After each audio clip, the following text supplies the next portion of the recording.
Seem to be coming online. Hooray! Hello, everyone, and welcome to Castle Continuum, which is the continuation of our my one shot, which is great. So, I am Andrew, I am the DM, and this is a New Hull City story, and I will go through a recap in a moment. But first of all, let's go around.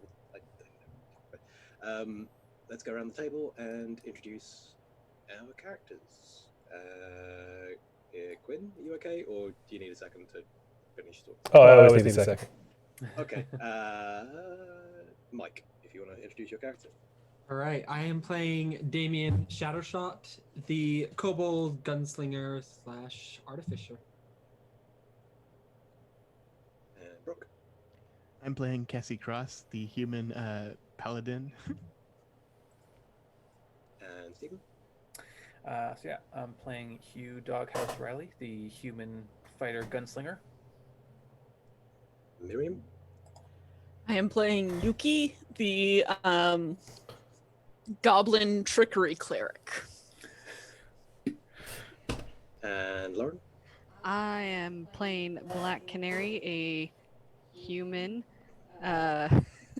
bard actress, undercover investigator. She's a change. Yeah. And Quinn. I'm playing Decker, washed up cop, living on the edge. Since we didn't give our classes last time, I'm a rogue swashbuckler. Yeah, deal with it. Oh yeah. Awesome. So, previously... Who uses crossbows? Indeed. So previously in New Hull City, the lot of you were called into your editor's office, Peter Piper the Fifth, to be given a new case. A celebrity called April Fool had gone missing within the previous 24 hours, and she was meant to be doing a big show in the coming few days, and she didn't turn up, according to her agent. Taking the smallest bit of information that there was a hotel, it was written on a hotel letterhead. You went to the hotel via taxis. Some of you just got there very slowly. Some of you went into a death machine, and fortunately We escaped. survived. Yeah, you were fine. You got slightly poisoned. It's fine. And Decker and Cassie had a race in Slow the Turtles, bright red racing cab.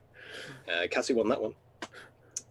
You got to the hotel, and through various means, some of you spoke to Sally Sparkle, April's agent, and very quickly discerned that April was not particularly well liked. She was in a lot of debt. There were people complaining that they maybe had some of their acts stolen by her client.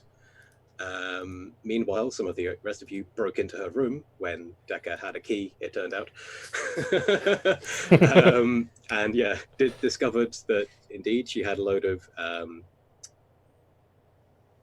debts, a lot of bills in, final demands in her bin, and also you discovered some betting slips and the note from an old acquaintance of hers who Yuki, through some bizarre knowledge, knew about a comedy act from before she was born. I've kind of decided that at some point you acquired like a book of autographs that you've sold and sort of knew the background to it. That's, either or your parents were into them, and anyway, bit of an info up about that. From there, having found the betting slips, you decided to go and talk to Pumpkinhead, who is the leader of the local racing syndicate. Damien went to speak to his cousin Midnight, who has given up on his kobold family and is now taking shelter within the crime family of Pumpkinhead, because kobolds are mostly hunted within the city. It's only those who have guns, really, that tend to survive. And also Decker spoke to Pumpkinhead himself, having had to tempestuous history with him. Between you, you found out that yes, she did owe Pumpkinhead a lot of money, but he wasn't likely to have killed her because dead people can't pay their debts. So he was giving her a bit more time. And he also mentioned that his boys had been following her, and they'd followed her onto Cupspittle's territory, which is where all the notes that you found said that she was meeting someone in a bar called the Wolf's Head. You kind of tried to get him to give you an introduction to Cupspittle, but he kind of refused because they're not on the best of terms, and he said Yuki is probably best placed to get you in there anyway. So you finally went to the Wolf's Head, and we got onto my story. You went in, you spoke to Yuki's uncle / godfather, as in the crime sense, Cupspittle, who said, and yeah, she was in here, that April was in here meeting a Triton, who was Avril Dupoisson, the woman who Yuki knew about through arcane means. And also you had a conversation with Mr. Dayath, who mentioned that Avril had at one point been very close to death within a dread zone, which is an area of high magic, but had somehow survived that. But, you know, he sensed that she was getting closer to him again, if that makes any sense. You guys got jumped by a local thug who Doghouse knew. Decker quickly diffused that situation with a crossbow to the back. And Not fired, mind you. Not fired. You threatened very convincingly that you were going to shoot him in the back, which is fair enough. Which slightly annoyed Cupspittle because he was planning on televising the event, but fortunately Damien just started another fight between two people. And then yeah, you went into the subway, passing Molly, who was a former adventurer who was down on her luck and had sort of told you her sorry tale, gave you a book about spider folk and sort of the tall tales of those, because you had been given a side mission, as you always are by 5P, your editor, to get pictures of spider folk, because he's a little obsessed and everyone in the city knows it and they're a little fed up with it. You went down onto the tracks with Cassie getting a random commoner to distract the the railway guard, maybe starting a burgeoning romance, we never know. You went onto the tracks, encountered, you know, an abandoned tunnel, following the sort of route that you've gathered that Avril tended to take and appeared to have taken with April. You found a bizarre trap room with a lot of clay pots that would constantly respawn and would incite you to smash them and get money and keep smashing, and yeah. And never stopping. And never stop. As one poor sap found out, because you found his desiccated corpse in there, with, fortunately, you know, a magical item, a magical sword, and just an ordinary shield. And also a totally legit fairy corpse that produced another magical item, periaptive poison resist or something. One of you has that, I'm assuming. I think Damien took it. One of the frontliners, I think, took it. Yeah. Which one is it? Yeah, you got the short sword of certain death and the periapt of proof against poison. Who has the short sword of certain death? Wait, I think. Yeah, I think Decker took it. Yeah, Don't know whether he still has. Did I? Did I take it? Yeah, picked it because you're up. the one that. You examined the corpse, so Mhm. you got a shield and a fancy sword. Oh, I should put that up. Certain. Is it an actual magical item in the game, or should I pick it up? Yeah, I think that sounds like a thing which I looked up and went, that sounds like a cool sword that Link might have. Is it the weapon of certain death short sword? Yeah. Short sword of certain death, yeah. Yep, totally have it. Cool. Nice.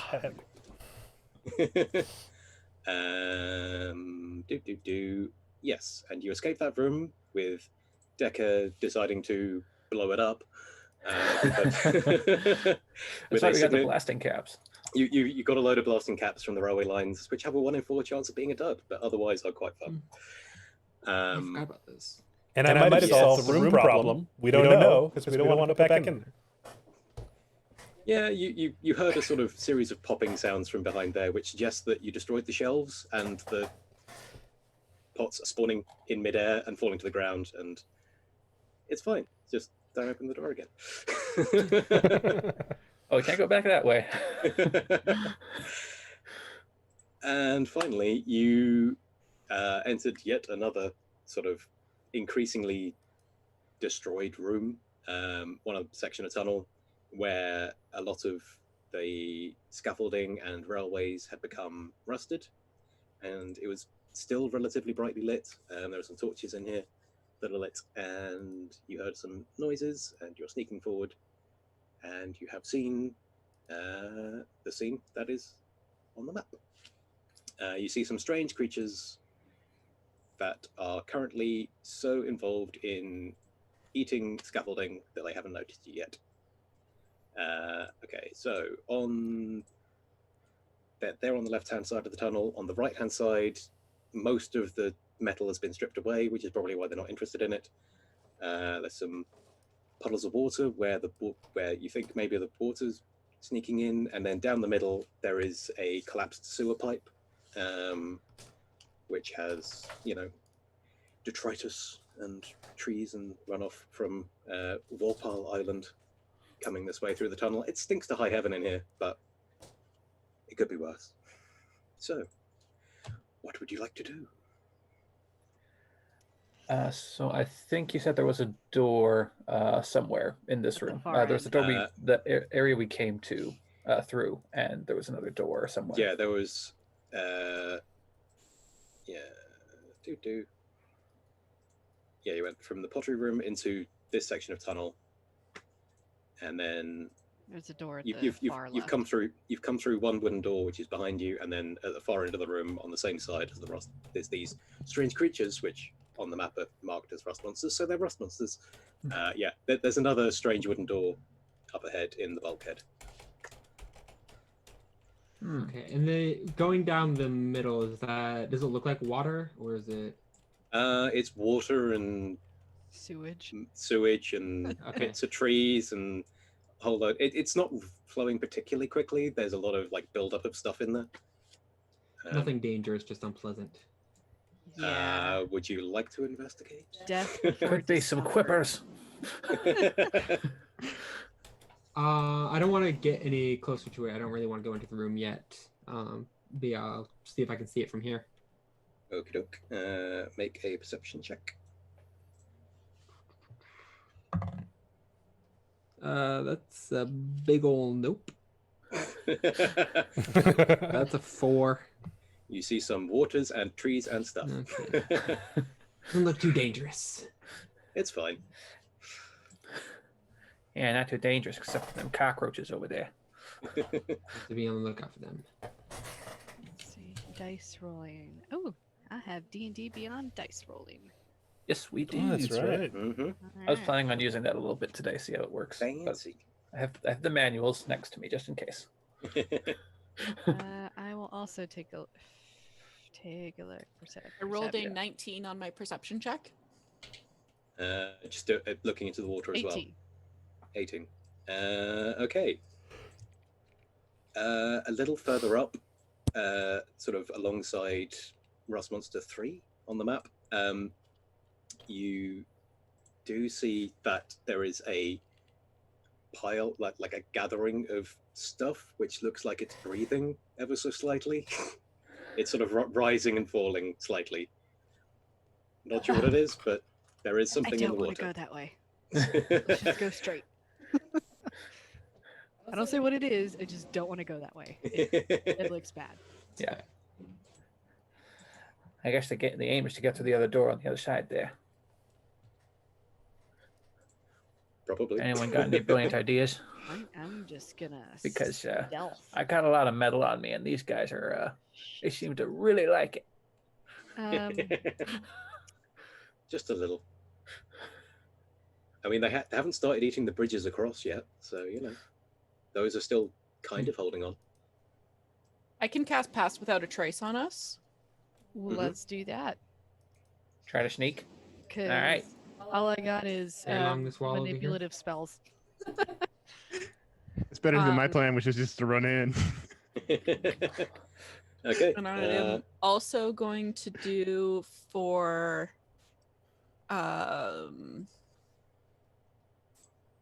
Decker?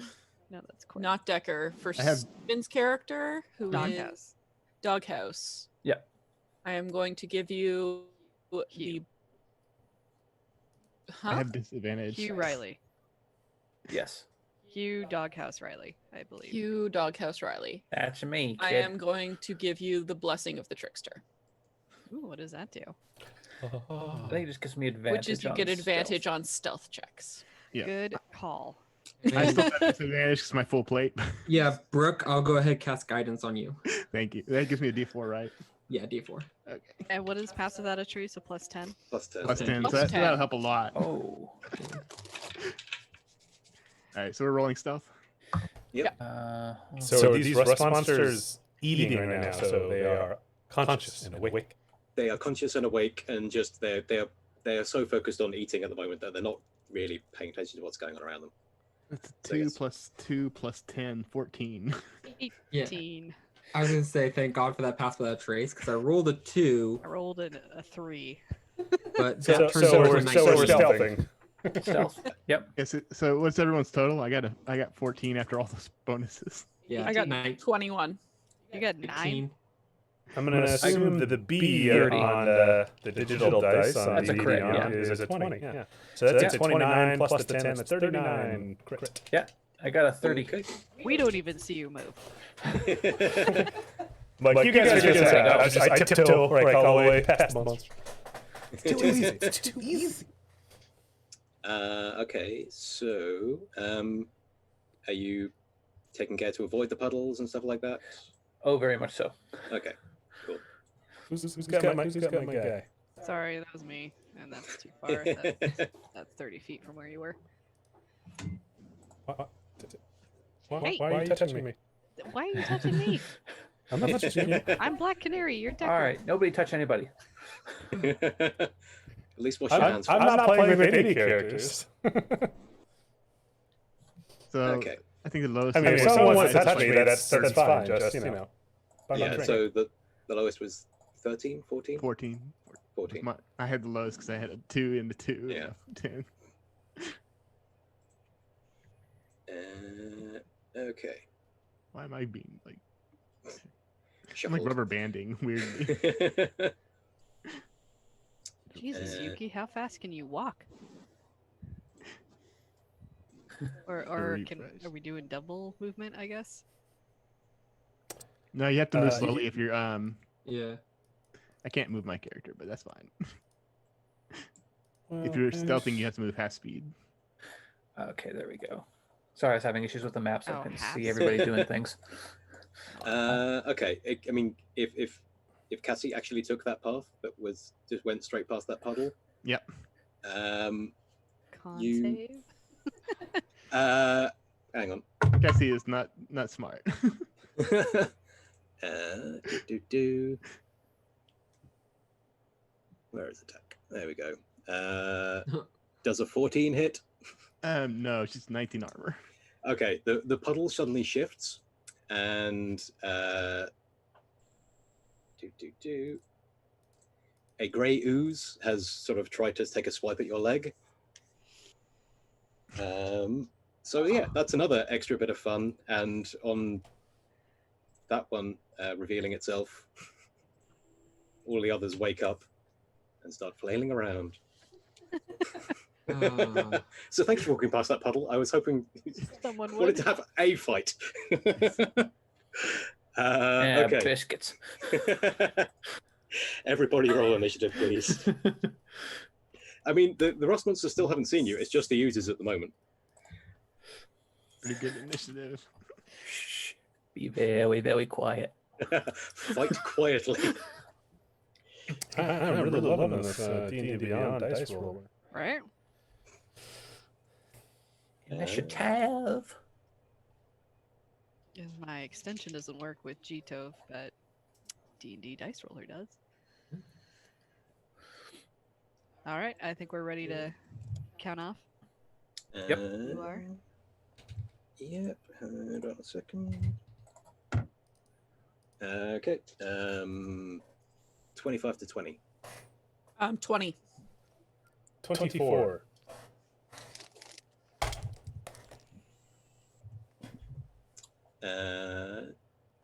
15 to 20.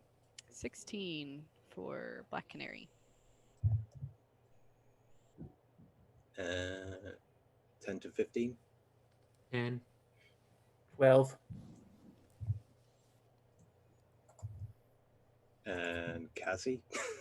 I'm sorry, 15. Sorry. Okay, no worries. Okay. Top of the round is Decker.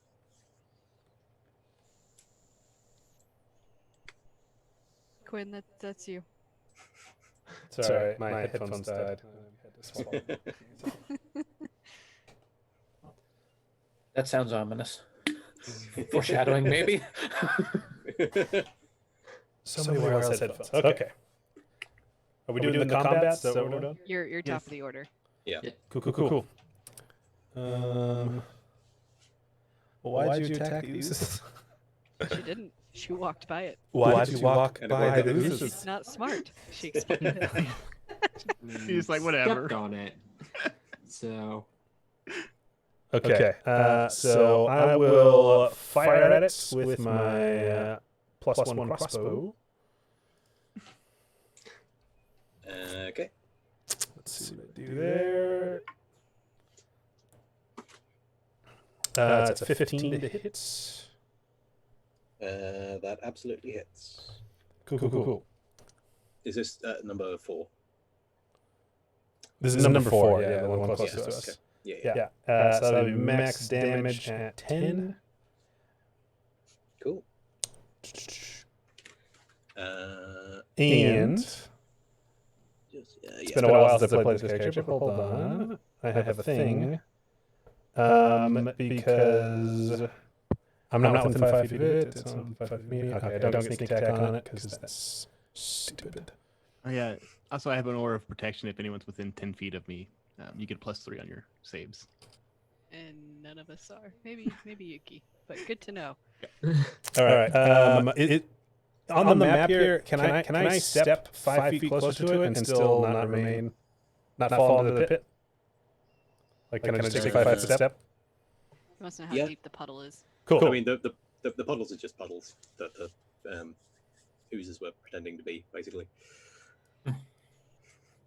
All right. There we go. And I'm going to take another shot at it with a crossbow. Okay. Because I can do that with a bonus action. And since I have crossbow expert, I don't need to reload my bow. Okay. nice. All right. Does a 13 hit? Yes, these things have awful armor class. Huzzah!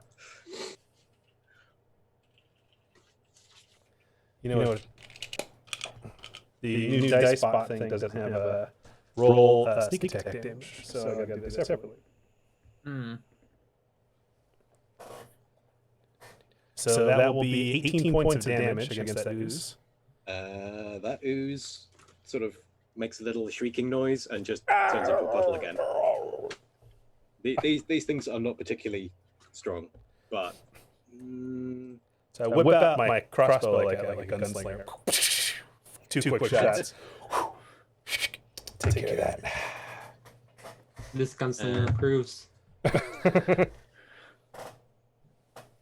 Old school. yeah. Crossbow. Yeah. With the crossbow like striking it and the little shriek that it gives off, Ross Monster 3 looks up. Of course it does, DM. Of course it does. Oh, let's kill my players today. That's a plan. So yes, there is at least one Rust monster that is interested in what's going on now. Nothing to see here. Standing on the side of the And bum. Tarot burgers. Shit. Poop. Okay. Is We that, got is this. that it? Cool. I mean, next is Yuki.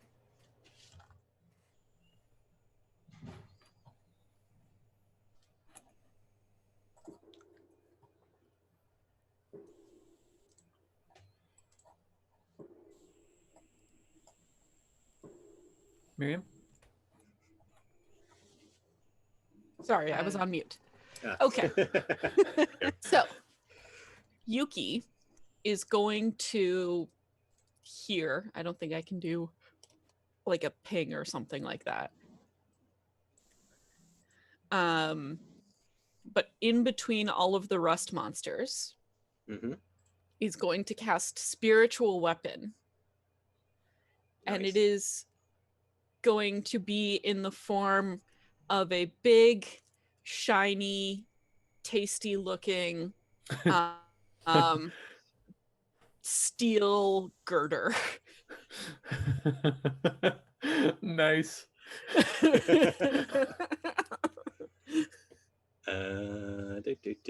Sure. Not that one. For that one.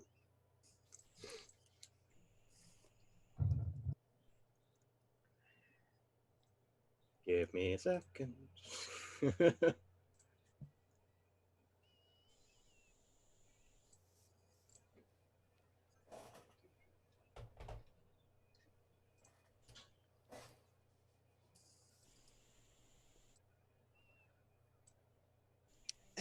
So you are making a fake girder? Yes. And they all Yes. look at like, In how the did we middle miss of all of this? the rust monsters. All right. Manna from heaven. Are you putting it? Are you putting it in between the oozes with the rust monsters? Like where I see it on the map. It's over by all of the rust monsters. Okay. There we go. It's like Okay. here. Okay. And then as my action, I am going to pull out my crossbow. Actually, I am not going to pull on my crossbow. I am going to cast Word of Radiance, Interesting. which What is that? is each creature that I can see within range must succeed on a Constitution saving throw against my save DC, which is 14, or take 2d6 radiant damage. So the three, You're a holy uh, something. That's right. Cleric or paladin? I can't remember. Paladin. I am a trickery cleric. Okay.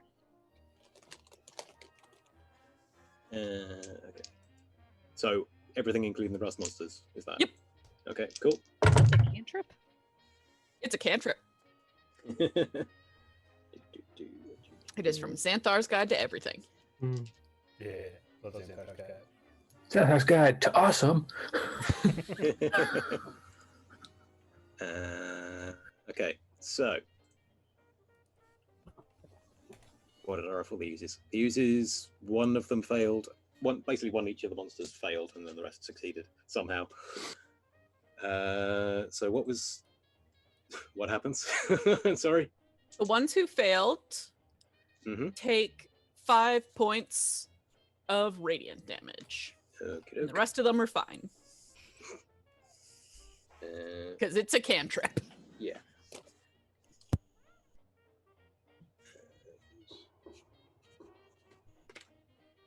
Okay, so who's number 3 and Rust Monster 4 look like they got a bit radienced.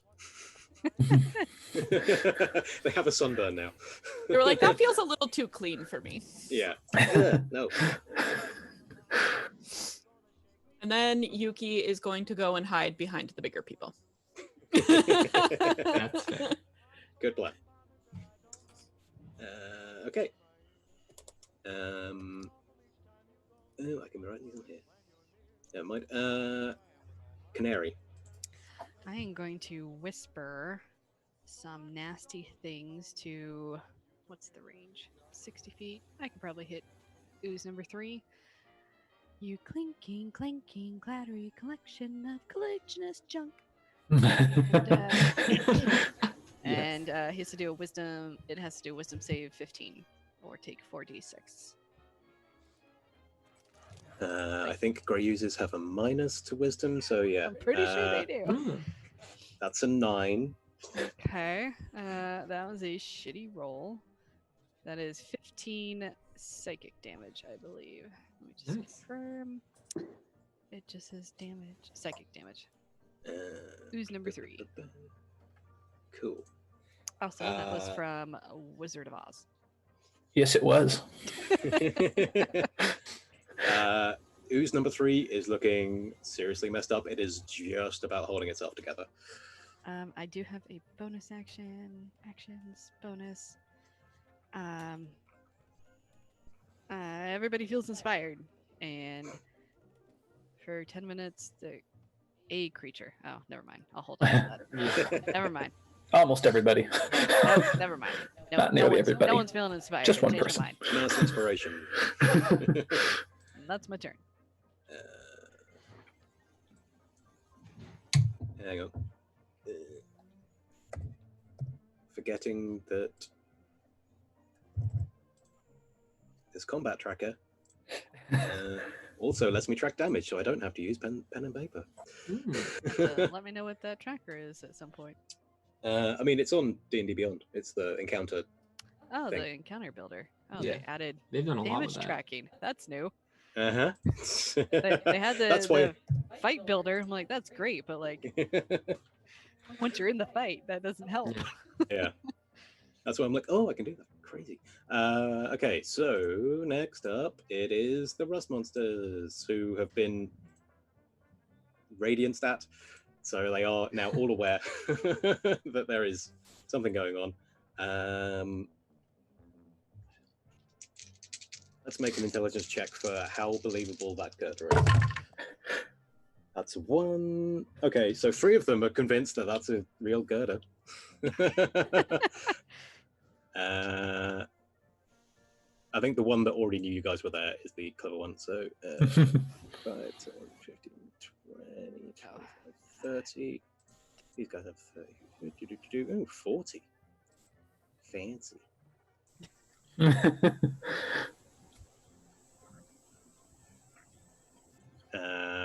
They are confused by this radiant girder that doesn't quite smell right. Yeah, because it's not real metal. They're kind of going, This tastes weird, but we're gonna keep eating it. this tastes like burning. Whereas this one is gonna go 1, 10, 15, 20, 25, 30, 40. Sure. Sort of runs along that bridge, making a lot of noise.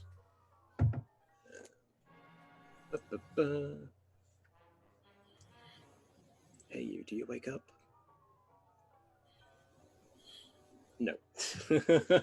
Never mind. Nothing happens with that one. Yeah, it stands there looking hungry and like you might have intruded on its nest.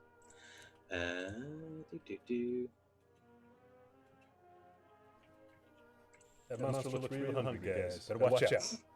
And the others are quickly concluding that that girder is not a real girder, and therefore not tasty. Cassie.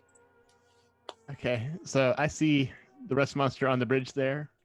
Mhm. I'm gonna run up to it, 5, 10, right there, right in front of it, and I'm Mhm. going to take my first action and trying to. I have 2 attack actions, so I'm going to use one of them to try and shove it and knock it over with a Okay. contested strength, athletics, I think. Okay. You're wearing 18. full plate. You're gonna go touch a rust monster. Oh, yeah, I'm gonna go shove. I'm gonna knock it over, just push it with my hands, right? So I have an 18 plus 6 versus what it's either it's athletics or it's dexterity. I mean, it's strength. Yeah, it has 18 total. So, are you pushing it over or pushing it back? I'm knocking it prone, Okay. so that way I have Fair enough. advantage on my attack, and then I'm gonna whip out my glaive and I'll be like, "Die, monster!" Oh, geez, that was a really bad roll. 11 to hit. That misses. The advantage? Yeah, 5 and a 3 on my roll. Oh, Oh man. It's sort of squirming with its legs in the air, and it rolls out. Manages to somehow roll out of the way of your strike, but yeah, it is otherwise unharmed, and just sort of goes. Meh. And you missed it, so you know your glaive doesn't take any damage. Master, I will make a bonus attack. Left arm. Okey-doke.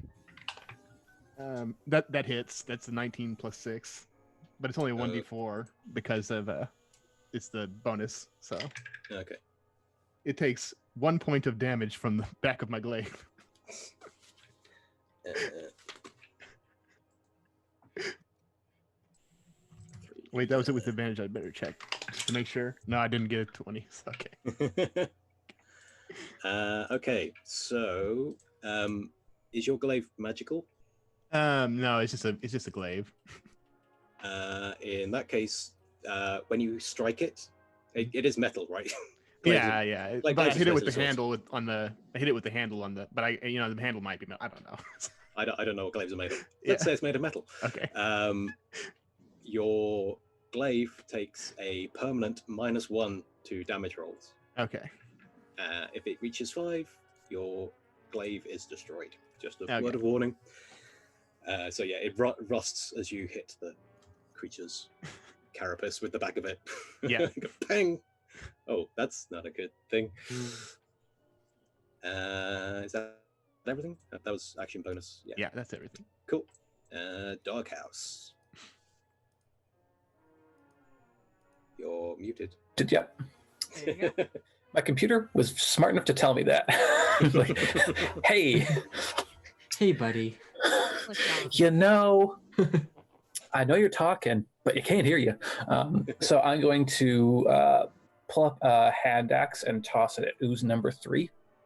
Okie doke. Go for it. Okay, let me just go and get that ready.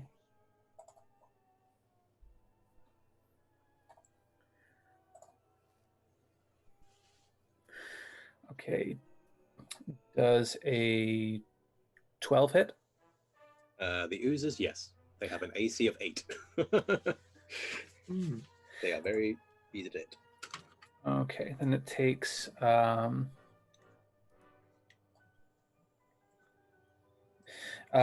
points of damage. And goes meow and falls into a puddle of not niceness. Sorry, what was that sound? No. No. Mm. What sound do oozes make? Who knows? Usually, blah, blah, blah. But yeah. That one had a kazoo stuck in it. Yeah. It deflated. It just breathed out of the kazoo. Okay. So, All right, so yeah, that's attack number 1. I think I'll. I think that'll be it for me. But I'll just say, let's make a run for it, guys. I'm going to one was here. So 5, 10, 15, 20, 25, 30. And that's my full movement. Cool.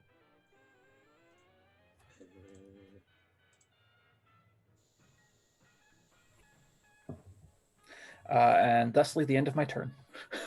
Excellent. Next are the 2 remaining grey oozes.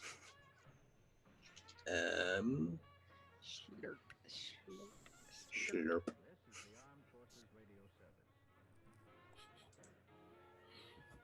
There we go.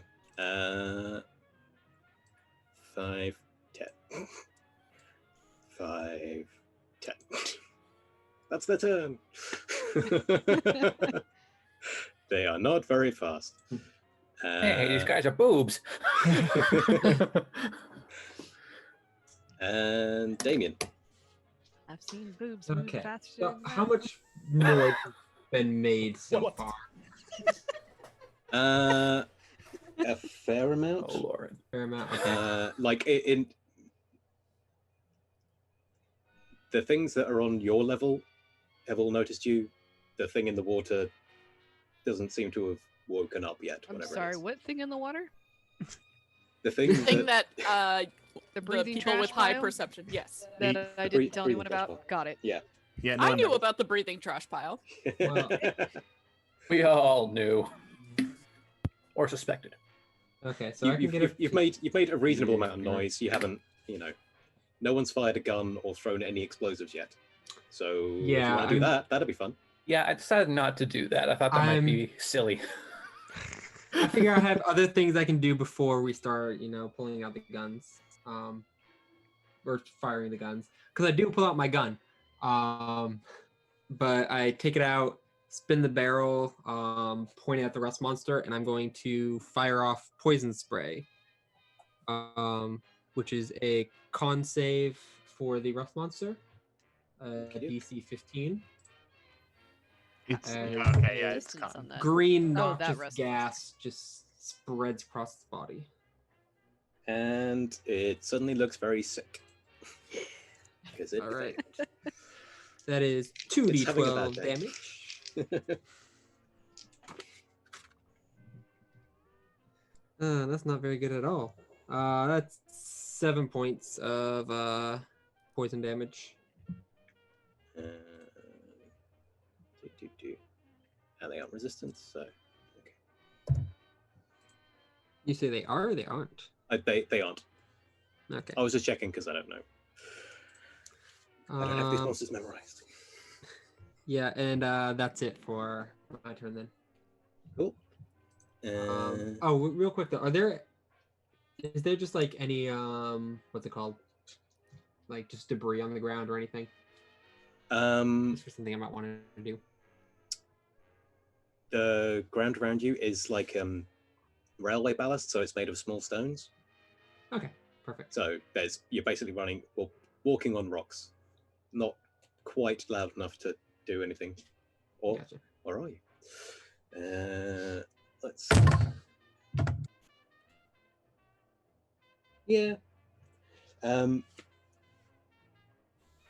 All of a sudden, you Oh, no. hear a rumbling where just enough noise has been, you've drawn something's attention, and this huge head rears up out of the water, and it's glaring around. Its turn is basically waking up. So there is now a giant crocodile that has appeared in the water, Where is it roughly?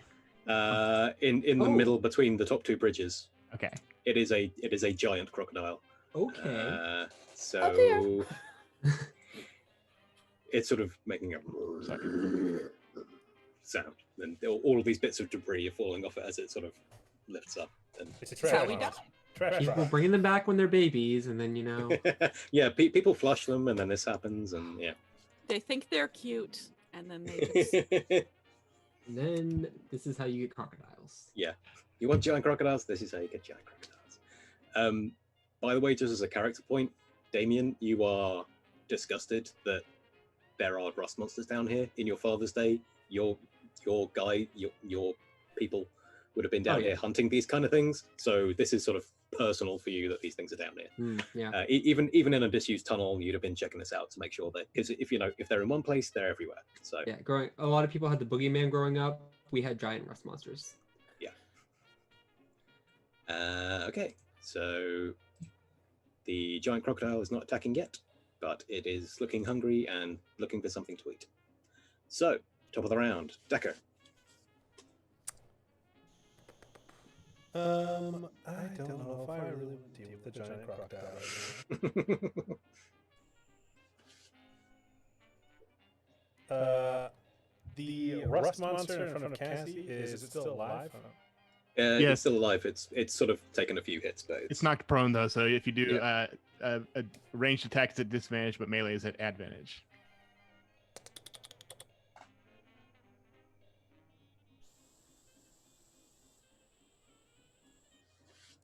All right.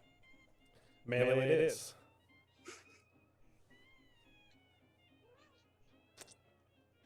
I'm gonna use this new sword I got here. Melee. Talk. melee. Oh, stupid D20. That's a nope. That's a nope on that one. It's a 5 to hit. 5. At advantage? Okay. Oh, is it an Yeah. advantage? Advantage It's because it's prone. prone. Yeah. Okay. That was why I knocked it over. Let me roll that one more time. Also, everyone within 10 feet of me gets +3 on your saves. Yep, nope. I think it's a 6. Nope, Okay. that's a 9. That's a 9 to hit. Nope. Nope, You also, okay. it's still flailing on its back, and it's Well, rolling around, and it's. I give it a stern look. Like, hey, you guys. Yeah, and it sort of glares back in a what are you doing kind of way. Help me. Help me.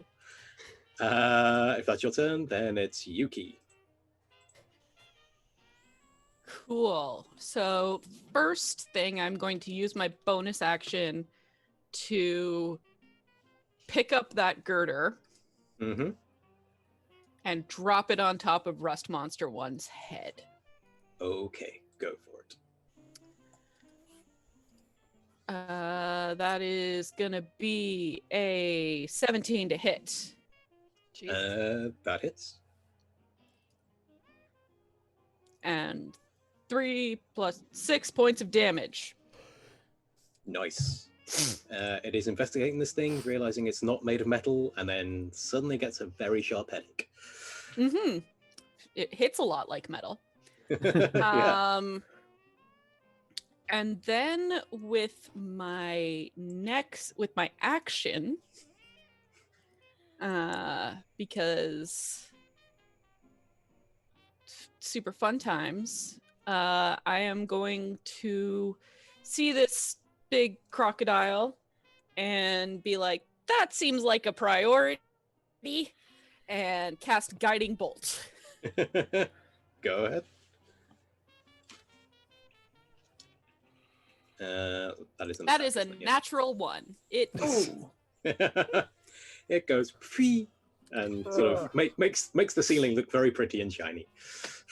We were rolling very well today. Killing it. Okay, that was Started bad. out good. Started out good.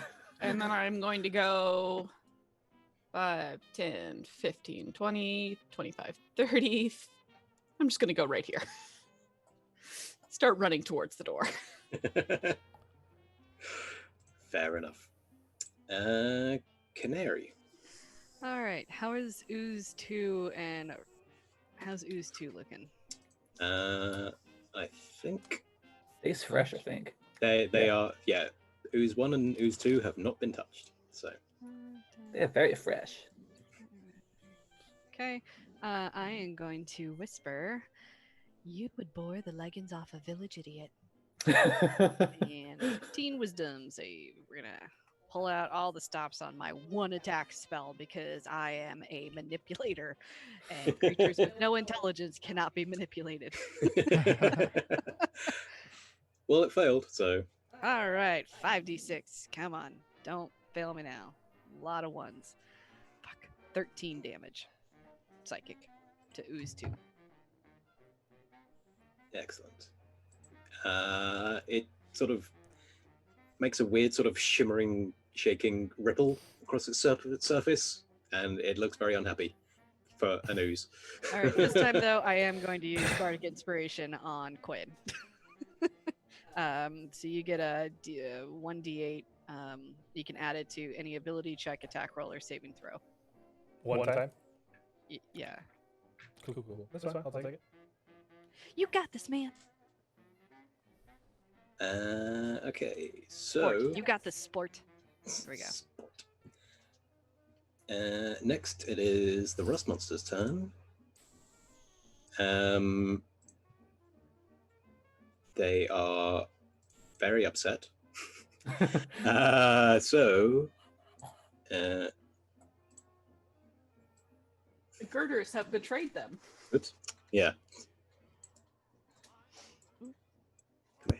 5, 10, that? 15, 20, 25, 30, 35, 40. Sure. Deep. It takes a bite at the giant crocodile because it's stupid. Yes. What's this thing's AC? Uh, It tries to bite through the crocodile's hide and fails because it's a giant crocodile, and that's a stupid thing to do. Sure, they're all going to move up and try and attack this thing that is on their territory. Hey, they both hit. Hooray! They hit something. I feel like Andrew's is like first time, right? So I feel like you're playing God right now, and this is what God is essentially doing. He's looking at humans like, why are you doing that? You freaking idiot! Like you put it there, God. That's your creation. I know, but it's just so stupid. Why do you need that thing? I can put it there to eat. Okay, so.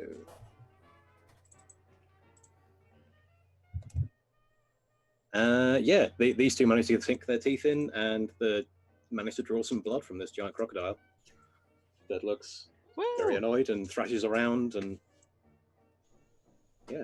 Well, we let them fight each other. I do have Let them fight. Like I can cast it on 3 people, 2 people at a time. Just saying, 2 of us could get out perfectly fine. You know, I bet my uncle would love to be able to film this. None of them are spiders, but you should take a picture just in case. Cassie, you're up. All right.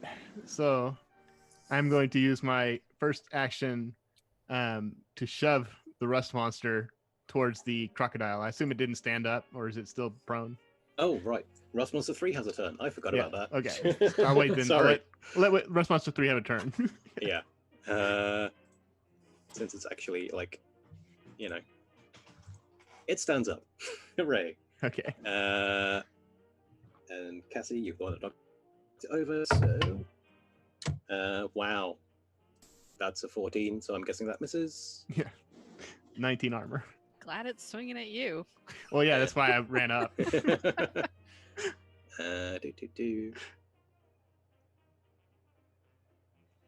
Probably should have done that. Never mind. Next time. It was just annoyed. There we go. Okay, so now it's my turn. Yeah. So now I'm gonna use the shove and try and push it back 10 foot so it's in melee with the crocodile. So, athletics.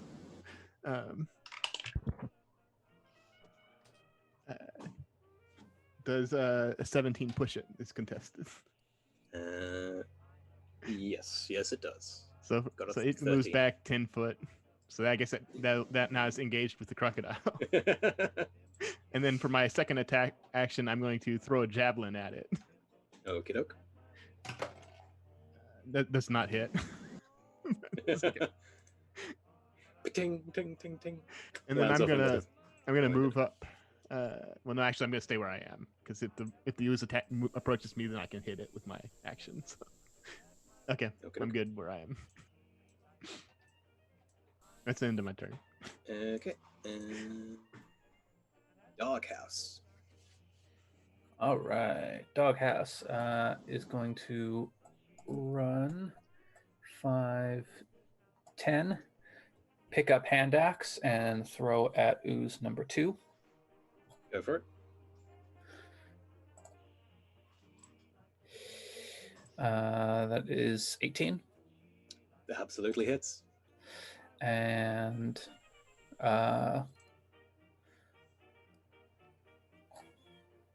that's another 9 damage. And with a now kind of familiar sound, it dissolves back into a puddle.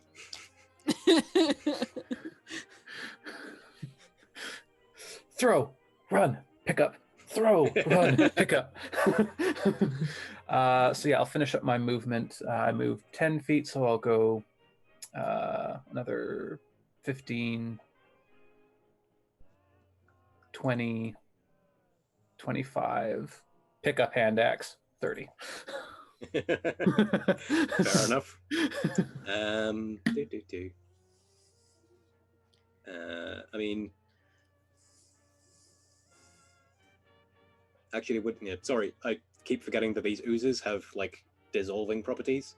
Okay. And that hand axe, I'm guessing the head of it is.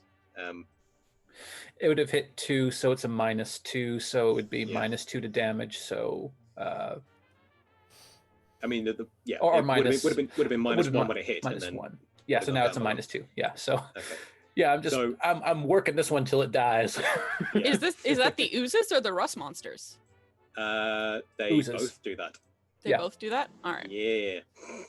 I don't know. I've been doing magic. I was thus pretty far. sure. Yeah. I was pretty sure, but I wasn't going to push the issue. Yeah.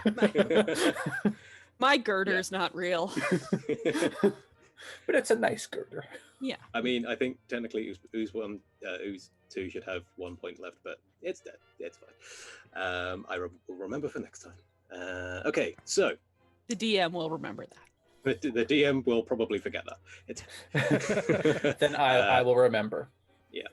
okay. So Ooze 1 will go 5, 10. Because why not? And yep, that is the Ooze's turn because 3 of them are dead. Damien. Is that ooze within? No, it's not within 10 feet of me. Okay, never mind. Had to refresh.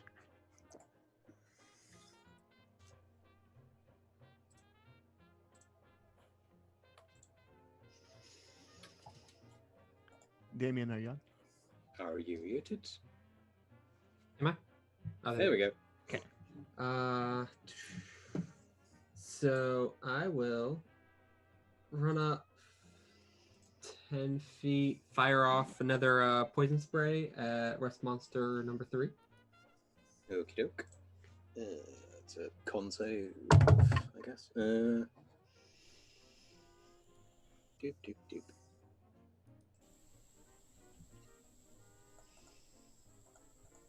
Con is 14. Its save was a 15. Dang it. Nice. And that's some actual damage. That's 16 points of poison damage. Oof. Its plates are melting away. It is. Yeah, it's not having a nice day. Like half of its face just suddenly melts of this like black green ooze that comes out of your gun. It is holding on, but barely. And then we'll finish off my movement coming around the ooze because I don't want to step in its body. Don't know what that would be like, but probably not pleasant. Gross, gross, gross. And yeah, I'll end here. Cool. Give that a sec to catch up. Next it is the giant crocodile, who has a look down at these things that are attacking it and decides that they are plated in gross looking. I mean, sure. Trying to decide whether to make it attack you. It probably should. I put it here for a reason.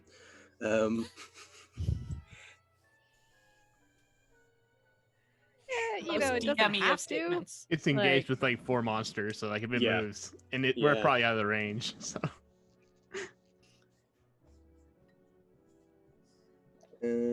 Wow, they all hit it. Ooh, boy. yeah, I'm sorry, did the crocodile just move? yeah, The it- crocodile just moved, yeah. it's getting 4 opportunity attacks on it. The Or I guess crocodile 3, is because trying that- to eat the actual meat things, and Yeah. all of the rust things are now trying to eat it. Yeah, Cool, I cool, guess cool. Rust Monster 3 is still engaged. So Yeah. it'll only be. So it'd only be 3. Rust Monster 3 has other problems like Yeah. melting. Like it doesn't really have a jaw anymore for it to bite, so it, It's just smacking its head into it.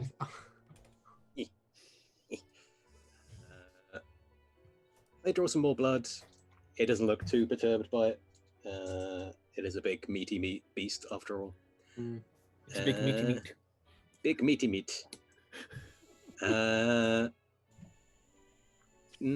Smaller lizard. It will go for you. With its first attack. You get +3 on saves if you're doing a save. It is just a bite. So Okay. it sort of looms over Damien and sort of chomps down on it. Jeez. Wow. That's my first natural 20 of the game. Oh, thank you. And- Awesome. We will run a nice funeral and write an expose about how the rust monsters are coming back without the kobolds. So that is. Hey, I got some nice hit points. That is 27 points of piercing damage. All right. Oh. As something. And Go ahead. and you are grappled as well. Okay. Just a minor note: when it got within 10 feet of me, I should have taken a reaction attack for my pole arm master. Okay. So I'm just going Take to your javelin back and re-stab him. Yeah, just stab him real quick. It's a 12. It sort of skates off its leathery armor. Okay, worth a So- shot. Yeah, you never know. And what reach does this thing have? 10 feet. Yeah, Cassie, it will swing around and just for trying to stab it, it tries to smack you in the face with its tail. 19. Well, it's a natural 19 plus 8. Man, Ow. And that is 12 points of bludgeoning damage. 12. And can you make a strength saving throw for me? 4, 5, 6, 7, 8, 9, 10, 11, 12. There we go. Apply change. Okay, strength saving. Yeah. Okay. Let's see. That is 15. You just fail. You are knocked prone Okay. as this tail just whacks you across the face, and yeah, you are on your back, seeing stars at the moment. Ooh. Painful. Okay. And that ends its turn. Decker, you're up. I'm just gonna back up a little bit here. But it's definitely threatened, so I'm going to take 2 shots at it. Okie doke. First one's going to be 21 to hit. That hits. The second one is going to be 17 to hit. Hits. Cool. So total, it's going to take 5d6 plus. Jesus. Well, it's over tax. Don't forget you get 1d8 to damage if you want. Nope, not damage. Attack roll. Never mind.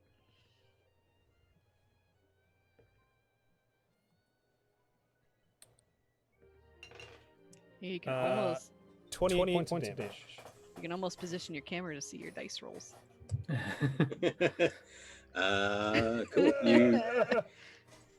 You sort of, as it's sort of thrashing at Cassie and is sort of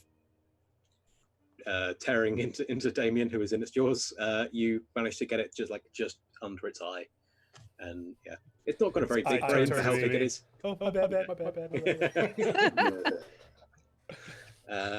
Cool. Yeah, it's looking pretty rough. Yuki. Awesome. So I'm going to, sorry, just 10, 15, 20, 25, 30. I cannot get it there, so I'm just going to smack the rust monster 2 in the head with the girder. Nice. Because I can't quite get it to the How heavy is that fake girder? well, I can only move it 30 feet, I think. Is it more than 10 pounds? Well, it's a spectral thing. It just Oh, never mind. hits like a actual girder. 12 to hit. Rust Monster 2. Oh, These rolls, guys. yeah. It clangs to one side of the rust monster. Say they have a shell. I don't think we fit like anything. Well, damn it. Why do you think I've been making Andrew make saves? Oh my gosh. Well, then if we're going to go for saves, I am going to just yell out, double or nothing, and cast Word of Radiance. Okay, doke. What's that one again? Is that the same one? Everyone makes a con save. Okay, doke. Including us. No, everyone, I don't like who I can see. Beanies. So I guess I make a con save. Yes, Lauren. Yeah, you do make one. I don't Okay. like you. I am a delight. I sing with one attack. Is it con? Yes, What's the save? Sorry, 14. 14. Okay, so the ooze and the giant crocodile both save.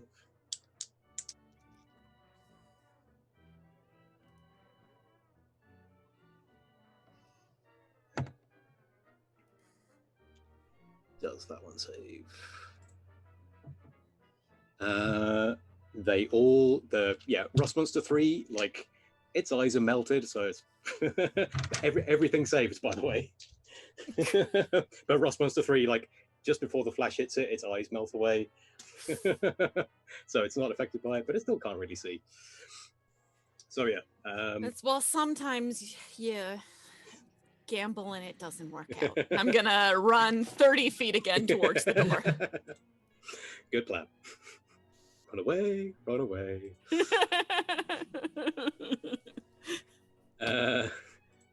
Canary, you're up. Alrighty. To the alligator. I desire we may become better strangers. Shakespeare, like it. Jesus, I didn't even know that was Shakespeare, but yes, as you like it. I would not have known that was Shakespeare if I was not literally reading a list of dad jokes. I childish am insults. a nerd. An aficionado. I gathered. 15, please. I have my complete works of Shakespeare within reaching distance right now. Ah, Yes, that's a much better roll. Please don't save. that is a book that is on my list. Well, that was a 19 on the dice, so I don't even know which. Shit. And I can't make him re-roll that. All right. Fine. I rolled 20 damage too, and that would have been awesome. Okay, so bonus. What the hell? Actions, bonus. Who else wants to be inspired? Cassie. I don't know what's wrong with you. I'm just laying down. I'm having to lay down. That's how you inspire. I don't know what's wrong with you. Pick Jesus. Yeah, I'm gonna You definitely Shit need inspiration. together. I'm gonna kick your foot and say, "Get up." You now get a D8 for a save or an ability check or attack roll. Okay. Save ability. I'm Okay. gonna move back over here. Cool. Okay. So, Rust Monster's turns. Rust Monster 3 is just going to have a lie down. Because it's Isn't it dead? Oh, I thought if they were It's- flat, they were dead. if they're flat, if they're turned into discs, they're dead. But if they're, it's just lying down. It's fine. It's had a day.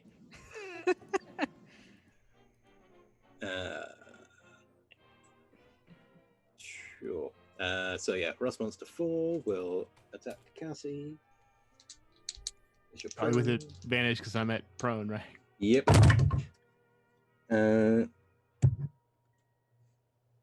Luckily an advantage because that was a 1. That's a 17 plus. Oh, luckily, yes. So dirty 20 to hit. That'll hit. Just barely. uh,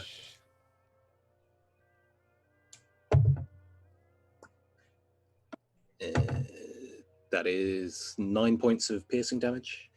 Okay. Do, do, do. 10, 15, 20, 25, 30, 35.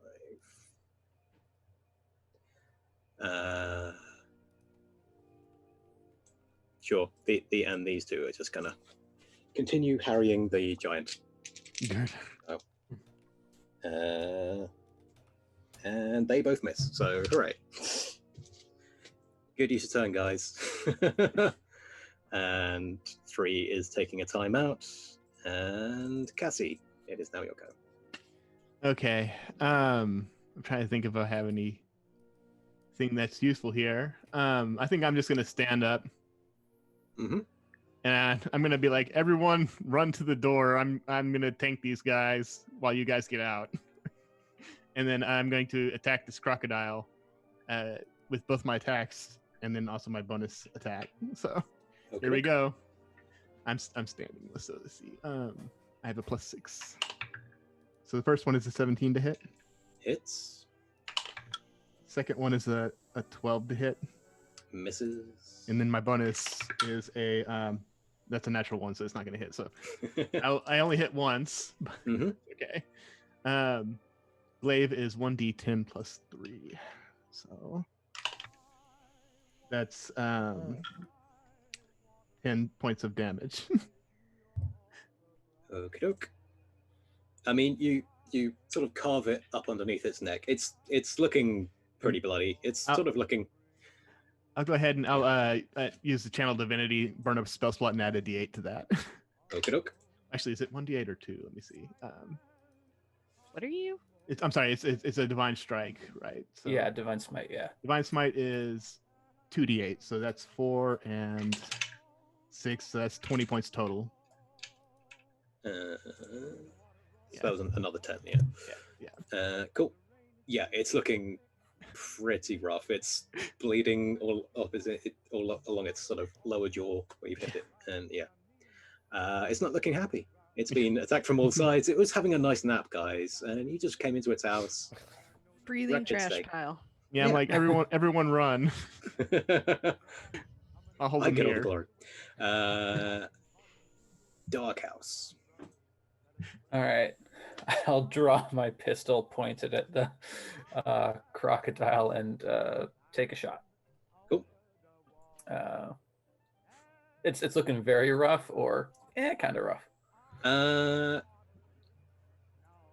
Because I might burn a grip point. It's looking pretty damn rough. Let's just say it has 16 out of 85 hit points left. So On a scale.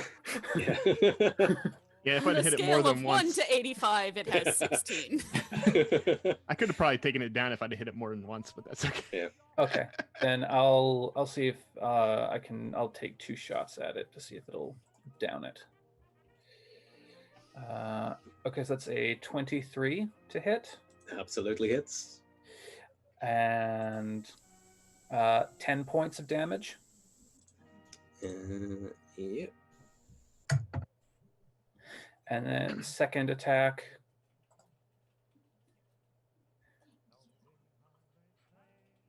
Okay, that is a 16. Hits.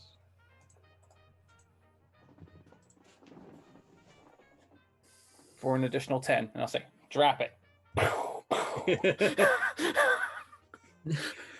Okay. You line up your shot, say drop it, and you let fly with your bullets, and one in each eye, both meeting in the brain, and it goes. And yeah, Damien, you're now free to get out. Oh, lovely. So it's And now then, falls down dead. And I'll just take my movement to run to the bridge. Cool. 10, 15, 20, 25, 30. I'll go that way. 30. Perfect. It is Greyu's one's turn. It's so lonely. It just wants to hug. So 5, 10. You see it sort of reaching out its pseudopod things, trying to hit you, but you're just out of range. So Yeah. I got a hand X with your name on it. they're all dead. Damien, let's say you're prone inside this thing's mouth, but you are free to get out without Okay. having to roll the DC to escape. All right. You know what's fun about one shots? You read your characters during the game and realize things that you didn't know you had. So Cassie is next to one of these rust monsters, right? Yes. Yep. Cool, because I have something called Pack Tactics, which means that if I have a ally within 5 feet, I get advantage on my rolls. Are you a kobold? I am a kobold. Yep. So I'm gonna go ahead and switch my gun over to its normal firing, and I'll fire off a shot at the rust monster next to her. Cool.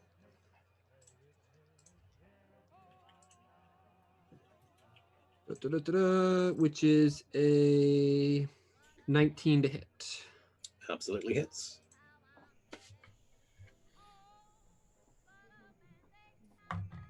And that will be 8 points of piercing damage. Cool.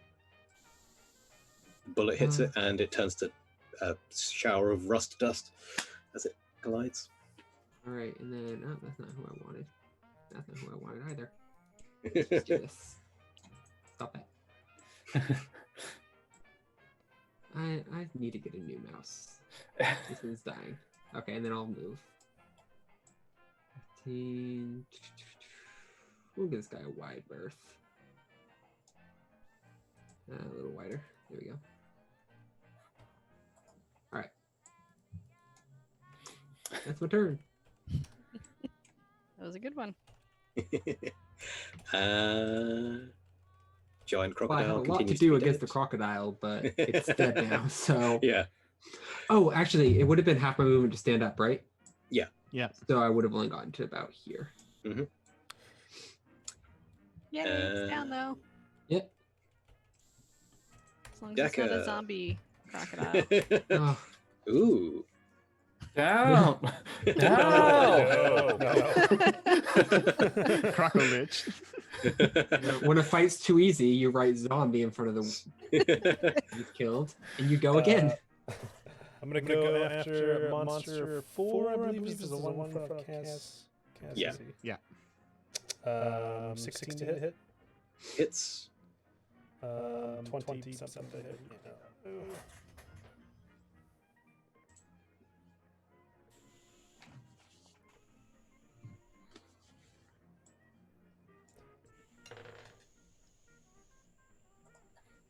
We got 24 points of damage over 2 shots. Oof. Yeah. They go Explode. Yeah, pretty much. Yeah, you somehow have explosive bolts in your crossbow, and this thing just scatters into a shower of like rusted plates and purple ooze. So it's dead, Right very in front dead. of Cassie.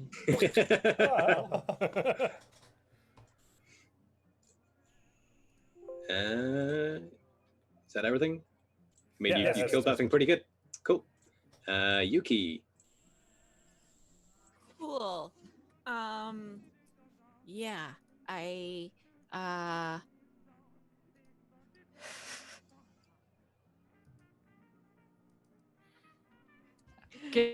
gonna hit Bring whatever over this the girder. Rust Monster 3 with my girder because Oof. that's what I do now. Yeah, you have advantage because it is having a lie down. Nice. Let me just find my lovely thing so that it can roll for me. I'm just picturing like a cartoon. It's just looking up at the ceiling and Oh no. So that is a 22 to hit. looks to camera. That very much hits. And It's like the beginning of a Star Wars film with a Star Destroyer coming over the top. it is 6 points of hitting damage. Yeah, it is like a mallet to a watermelon. You have finally put this poor thing out of its misery. It there's a sound of almost like a sigh of relief when it just goes. It just like sees the girder appear above it and just goes, yeah, it seems about Last. right. Yeah. Whispers over to you. Thank you. Food. And for all of the other ones, Yuki is gonna go, okay, trying again, roll the dice, and gonna cast again Word of Radiance. Cool. So that pretty much would be the equivalent of a giant turkey leg crushing you. What's the save? Con. 14 con. 14. One saves, one fails. So. And the ooze? Oh, right. They've done absolutely nothing, so I keep forgetting they're there. That one. They've died. Yeah. It just dies. Yeah, they squish a bit. Also There. fails. Handax fodder. The ones that fail all take 10 points of radiant damage. Yeah. Nice. And then Yuki again goes, okay, still running. And I can't seem to move Yuki. I just seem to be moving the map. Must have them selected. Yeah. Why can't I move Yuki? Because someone else has her selected. Who has Yuki selected? Is it the DM? Not me. Not I. Maybe Not it. refresh. Because Who yellow. is yellow? Yellow just means it's selected by someone. Yeah. Okay, it's unselected when I refreshed, so you may just Yeah. refresh. Yeah. Yeah, Well, it's not actually, me. it's Quinn that would need to refresh too. Okay. Oh, I need to refresh. Oh, you're the map. I'm the map. I'm the map, I'm the map. It's okay. I am the map. Oh, now I can't move my character. Technical Hooray. issues. Yeah. Yuki, where do you want to go? You're now unselected on my map, at least. I'm still trying to move mine, but it's not Where- working. where to? I just want to move 30 feet towards the bridge. Oh, nope. Oh, 5, 10. Okay, I can You move can just lay Yuki now. down. Yeah. And we're all trying to move Yuki at once. Everyone can move Yuki. No, I except wanna for move Yuki. It's Twitch plays Yuki. Twitch plays Yuki.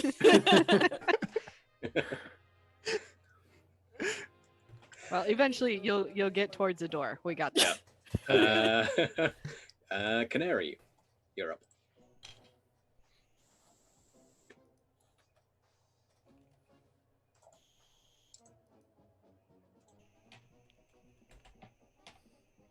Canary. Right. Sorry. Jesus, that's me. Yes. So I'm going to do something shocking. And No, with- why did you move back? You go there, Yuki. Stay. No! Just refresh. It should be fine. Wisdom save 15. You need to die now.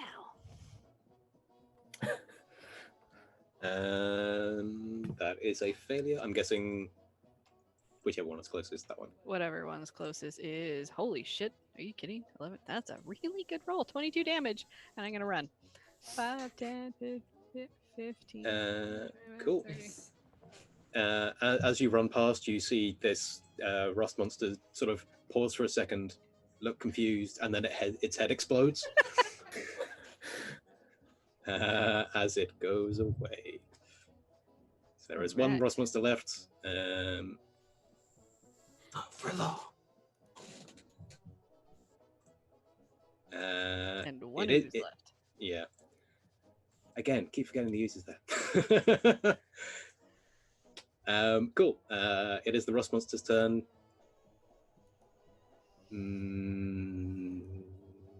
Yeah, it's going to run away.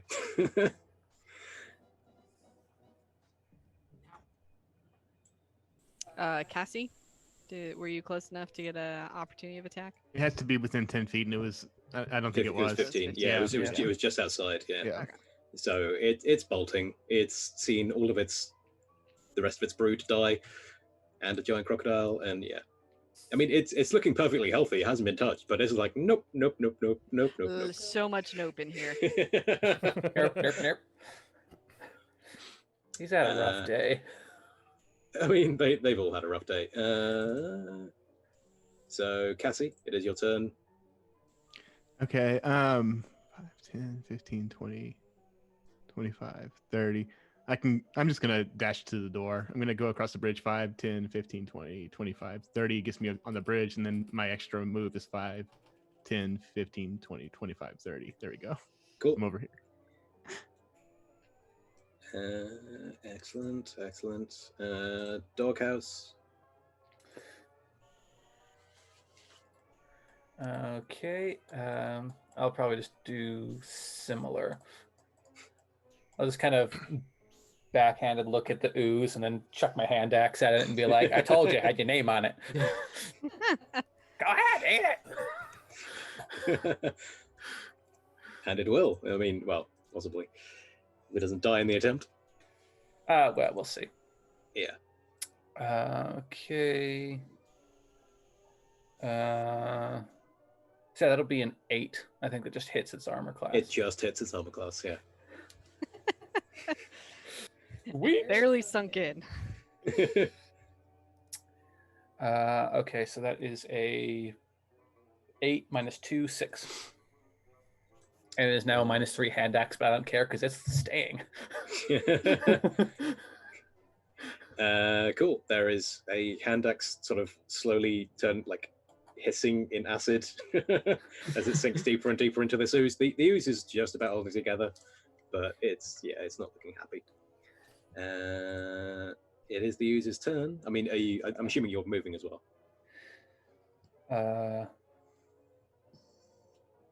Actually, I have 2 attacks, so I'll shoot it.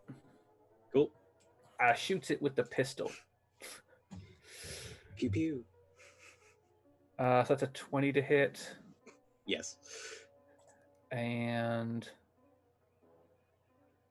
I have a feeling the minimum damage might kill it, but yeah. we'll see. That's 14 damage. Yep, absolutely. The bullet hits the head of the axe, and the sort of vibrations from that just cause it to explode outwards in a gooey little pop. It doesn't even have time to give its little whimper, but you know. And then I will run. 5, 10, Cool. 15, 20, 25, 30. And with that, and the one remaining Ross monster running away to breed and have more little Ross monsters running around one day. Or does it? Or does it? I mean... Oh, no. I mean, it is Damien's turn if he feels... 25 feet towards it. We'll take a Deadeye shot, use a grip point, and firing at that guy. There you There go. you go. Yeah. These things cause havoc. That's a 25 to hit. That just about hits, yeah. Just barely. For 12 points of piercing damage. Cool. How's it looking? Out of 27, it looks at about a 15 at this point. 15. Oddly specific. You know what? Screw it. I'm gonna use my action surge because, Yeah. like you said, these things wreak havoc, and we're going again. Go for it. That's a 22 to hit. That hits. It hits the next one that looks like it. For 10 points of damage. Okay. And unfortunately, that is all I can do. So you fire off these 2 shots. They hit its armor and sink in, but some of them just sort of scatter into dust as they hit. It is now very much limping and bleeding, and it. An ooze? Finish it! I think you can attack again. No, I only have 4 levels in fighter, and then 2 levels in artificer, so I don't have the 5th level extra attack. Okay. Yeah. Where'd we The get trade-off. 2 HP from?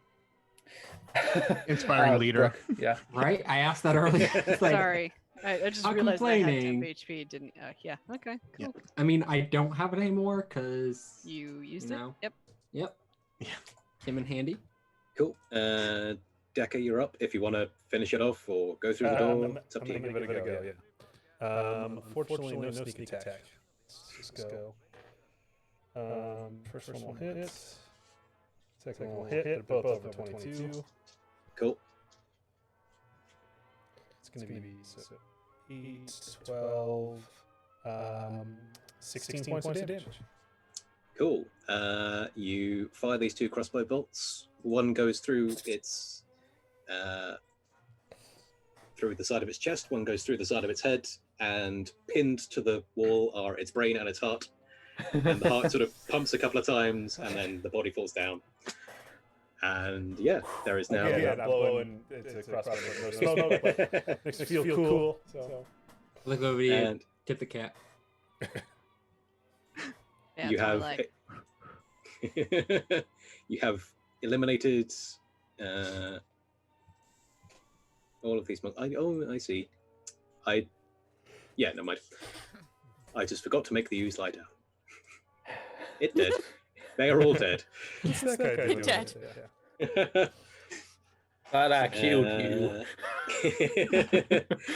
Okay, as the smoke settles from these guns and it all becomes relatively silent, there's a faint trickle of water and dripping from the walls. There is another one of these strange wooden doors ahead. What would you Go like to for do? it. Excellent Yeah. sneaking, gang. You guys want to take a short rest, or should I just heal myself? I wouldn't can, be against taking a quick rest. I can sing.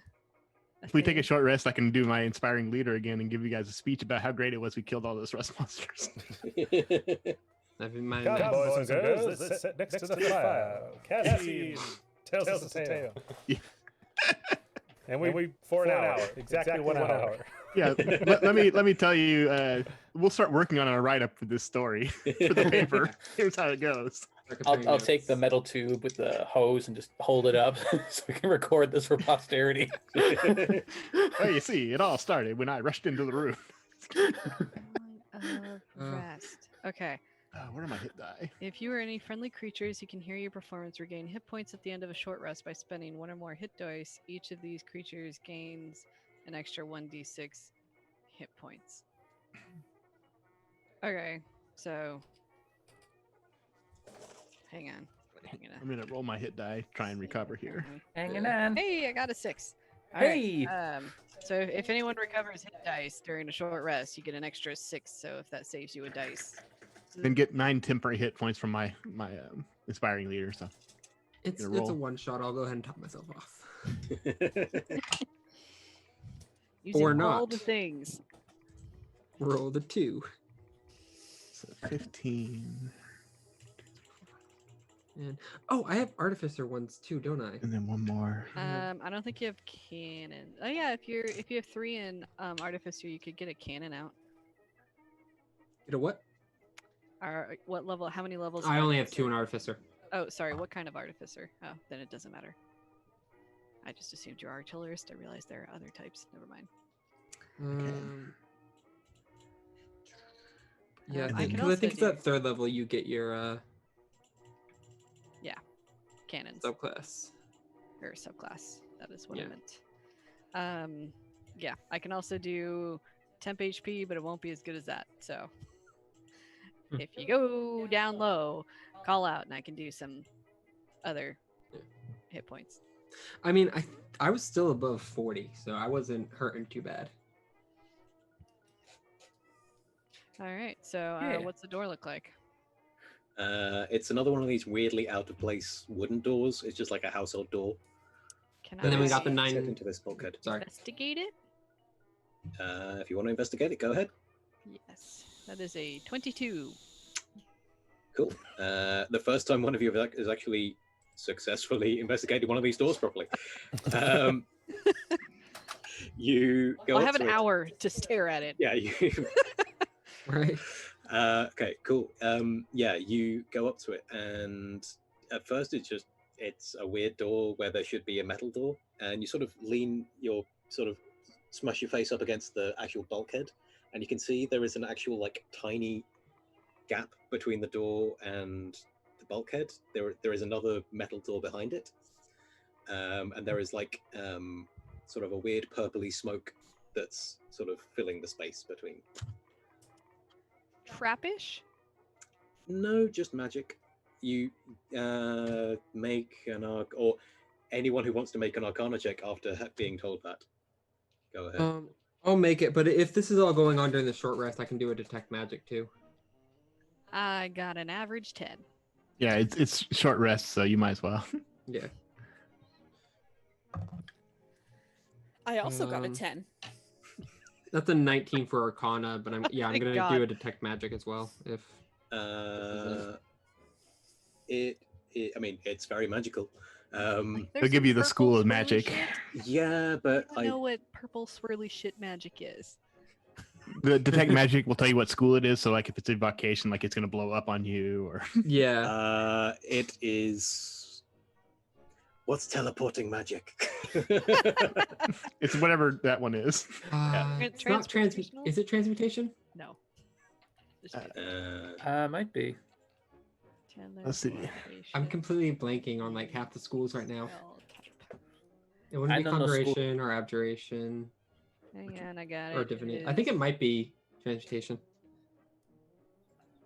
Because you're bending space. Doesn't But if it's really matter. We teleportation, know okay. that it's teleportation type. It's Okay, it's But now I teleportation- need to basically know. By the way, It's it's conjuration. Conjuration. okay. Cool. Yeah. It is. Yeah, Conjuration. I was like, It is. yeah, That makes sense. Conjuration's Um, moving things between dimensions. Yeah, Yeah. it looks like it is. Yeah, some sort of teleporting type door. Hey, looks like it's some kind of a teleporter. No real way to tell where to. Hey, Decker, can I have one of your shoes? What? Absolutely not. Do we have any Perhaps a dumbbells in the party? crossbow bolt or something else. I'll go back over the bridge, pick up the pitted and rusted hand axe, and be like, "Here you go." I take it delicately if my hand doesn't disappear, and I do mage hand. That's a thing. Aha. I open the doorknob There and you go. then toss it in without my hand touch. Cool. The purple stuff. I mean, Prepare to duck. the purple stuff is only on the back of the door. When you open it, there is just a room in there. So you see the axe go, "Whing, dunk, dunk, dunk," and it just it lands on some carpet. Yeah. I walk Um, inside. Oh, Step cool. aside, lady. Well, Decker, you see that the next room is pretty tiny. It's sort of 20 feet on a side. Is there a map for it? There isn't. Oh, On this okay. one. It's just a description thing. Where are my notes? There we go. The walls are covered in red velvet. In the middle of the room is a drinking fountain covered in fish motifs. There are a pair of cups sitting on the lip of the bottom bowl. The liquid coming from the fountain is changing color rapidly and changing hue and glowing and almost absorbing light the next second. And then it's also sort of humming sweetly for half a second. And then there's a scream coming from it. So, are you all going in, or is it just Decker in there at the moment? I'll go in. I'm at least holding the door open. I don't want it to swing shut. If it's a teleporter, I don't I've want it got to all of a the sudden be a ma- different room. I've got mage hand on it, but feel free to stay there as well. Yeah. I mean, Mage Hand can hold 10 pounds, so if If it swings it- shut, Lauren has a good idea of what this is, but I highly doubt Black Canary would. So Um, she's gonna go in. This might be a silly question, but since I have smithing tools, since we took the short rest, could I have maybe patched up that -1 on my glaive? Sure. Yeah, it's just polishing it off and Yeah. giving it more of an edge. Okay. Why not? I will allow it this time. Okay. You're kind of So- benevolent god. yeah. There is no obvious exit door to this room, and where you Identify imagine where you would imagine a fountain second of door youth. would be. There is some script written in golden letters on the wall, which is drain a bottle or drink a glass. When all are sated, then you all shall pass. Well, little slower. One more time. Pretty sure Drain a we bot- all have to drink, but Yeah, pretty much. Drain a bottle or drink a glass. When all are sated, then you all shall pass. Written in gold lettering on this red velvet wall. How many cups are there? There are 2 cups. Want to take another? They're not different, right? There's just two cups. They're just 2 basic beakers, really. getting a They lot of... again they have fish motifs on them, but Bottoms up anymore? Yeah, I'll take a bottle and chug it. Oh, Well, there's 2 cups. There's no bottles. And there's a fountain, right? With yeah, it's a fountain trickling down. Okay. I mean, based off of the overall motif of this 1 shot or 2 shot, we all have flasks, right? Obviously. Yeah, obviously. all right. So dip it in and do the reverse champagne drinking. Well, there's only 2, right? But we have flasks. We can dip it Oh, in. well, I'm gonna take it. All right, sure. April Dump out what's in there. Or Or finish off what's in there. Avril de Poisson. Avril du Poisson. Okay, so each of you who is taking a drink from this thing, roll a d20 for me. Cool. I like this. This is going to be fine, I'm sure. Yeah. 17. I'll take it. 17. Okay, one at a time because I need to read these out. So Quinn got a 17. That's A good, medicinal, right? yeah, a medicinal taste fills your mouth, and suddenly your mind echoes with the thoughts of your fellow party members. It is a telepath's tincture. For the next 24 hours, you can hear the thoughts of anyone within 60 feet of you. That sucks. You hear me still swearing about the rust monsters. Yuki got a 19.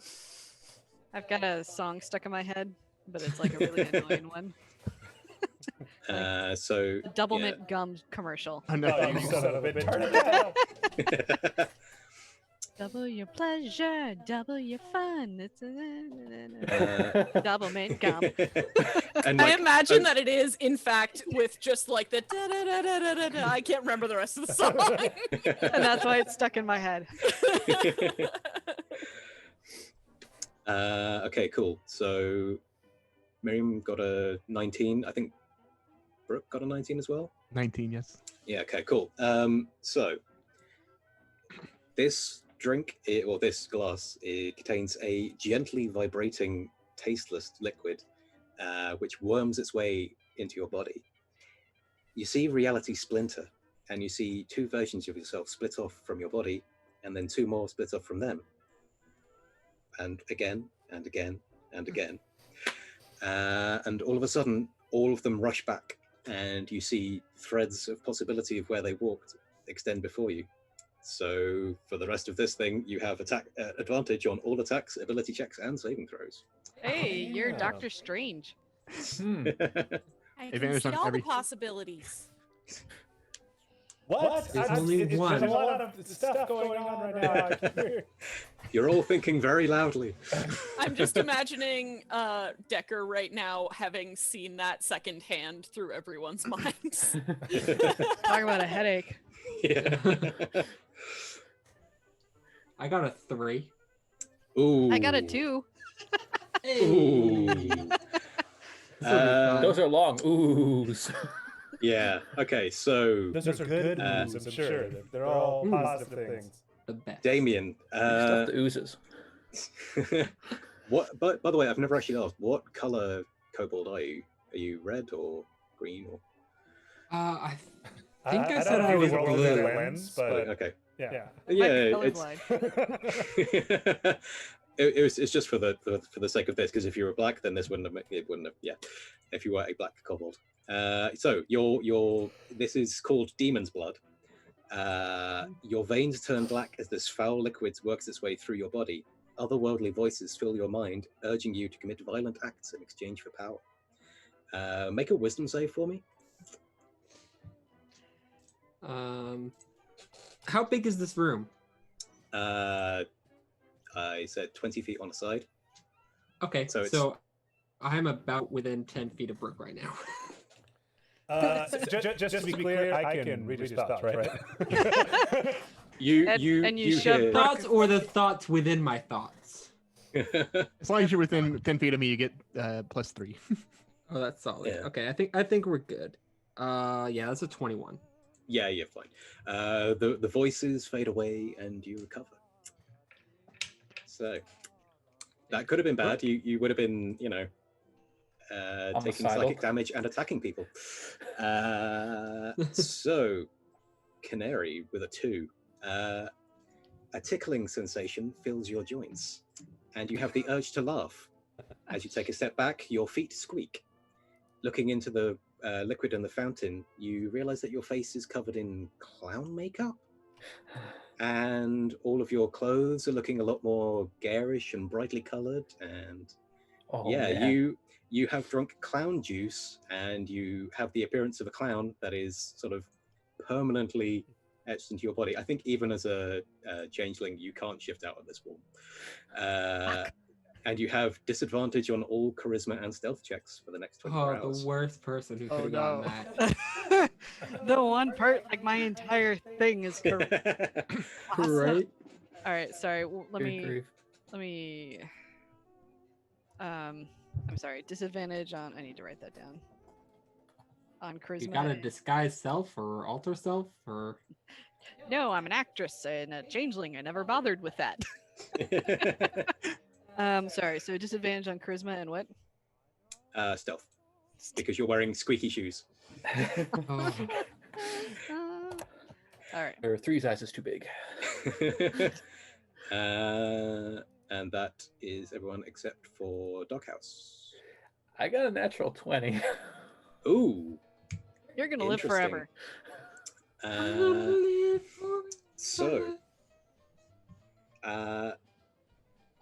the warm, sweet drink fills your body with radiant energy. You see reality fracture and reflect in front of you. You see infinite versions of yourself, all of their eyes golden. You look up and see the dawn of infinity and the end of reality. All of a sudden, this vision collapses into you, and you re-emerge. Your eyes are now glowing gold. You have drunk ambrosia, the nectar of the gods. You gain 50 temporary hit points. Wow. Advantage on all checks, attacks, and saving throws. Attacks against you have disadvantage, and you have resistance to physical attacks from non-magical weapons for the next 24 hours. new tank. Okay, so just say it again. I'm just gonna write down some notes here. So attacks have advantage. So yeah, 50 temporary hit points. Advantage on all checks, attacks, and saving throws. Okay, advantage. Attacks against you have disadvantage.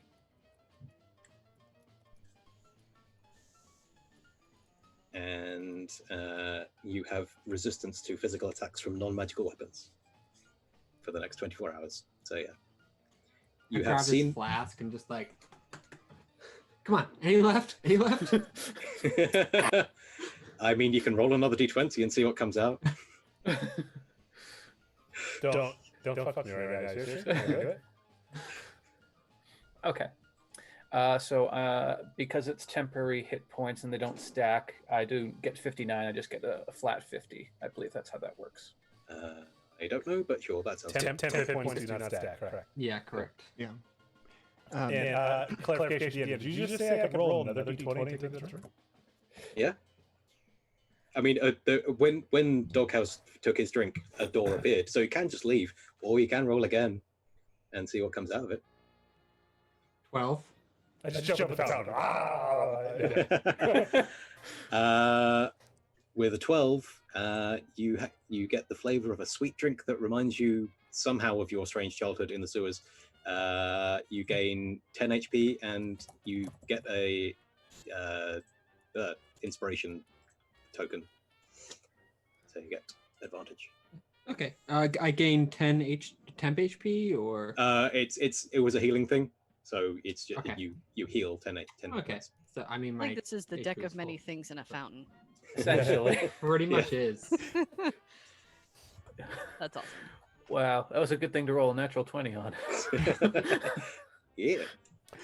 What? Yup. Honk honk. I could try lesser restoration on you, but I think that only helps with if you're blinded. Or poison. I can, if you're poisoned, I can try lay on hands for 5 points. I think if you do medicine check, you'll find it's probably neither. It's probably a curse. A curse. Okay. Yeah, it'd be a remove curse, I'm guessing. Yeah, then nothing I can do can help. Pass without a trace, though.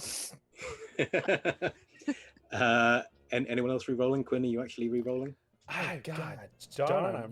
It's Let just it a one ride. shot, right? It's just a one Yeah, shot. it's a one Yeah. shot. He says every time he encounters a deck of many things. I mean, you saw me go back for seconds. 15. You feel a pleasant warmth spread through your body. Oh I my mean, are you? god! No. No, you No, I mean- it can only be one. you'd heal 44 plus 4, but Shit. Again! because that was basically a healing potion. So Well, I feel. Actually, I think I was down one hit point. Hold on. I I feel was. plus I am punch. now at 60. Yes. Cool. All right. I'm not going to tempt fate anymore. Let's just go. Cool. There is there is another door on the other side of the room, and I'm assuming you go through it. Yes. Perfect. On that note, I think we will take our break and All right. All right. wait to see what awaits us on the other side of the door. So, Perfect. see you in 15. 15? Yeah. Yeah. Sounds good. All right. Thanks, everybody.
All right, and we're back.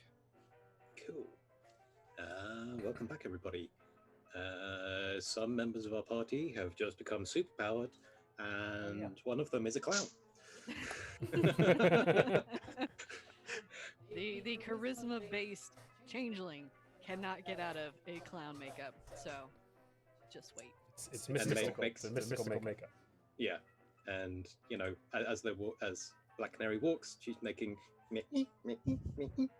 sounds the whole time, Sad. which is I'm just gonna state on the bag. I've got glowing golden eyes. You are a golden card. Okay, so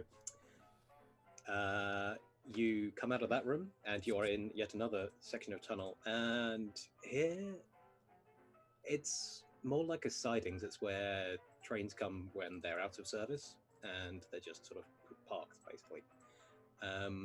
The walls are covered in like a strange, slightly slimy purple webbing material. They look like they're making up like pod-like hives that are sort of covering the walls. It smells a little funky in here. It's mostly just musty. It's not disgusting, but it's sort of the air's pretty humid, and there are like loads of.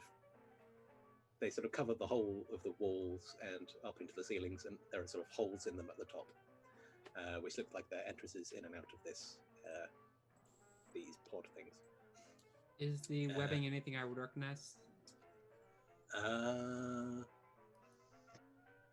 Probably not, but make a nature check anyway, Okay.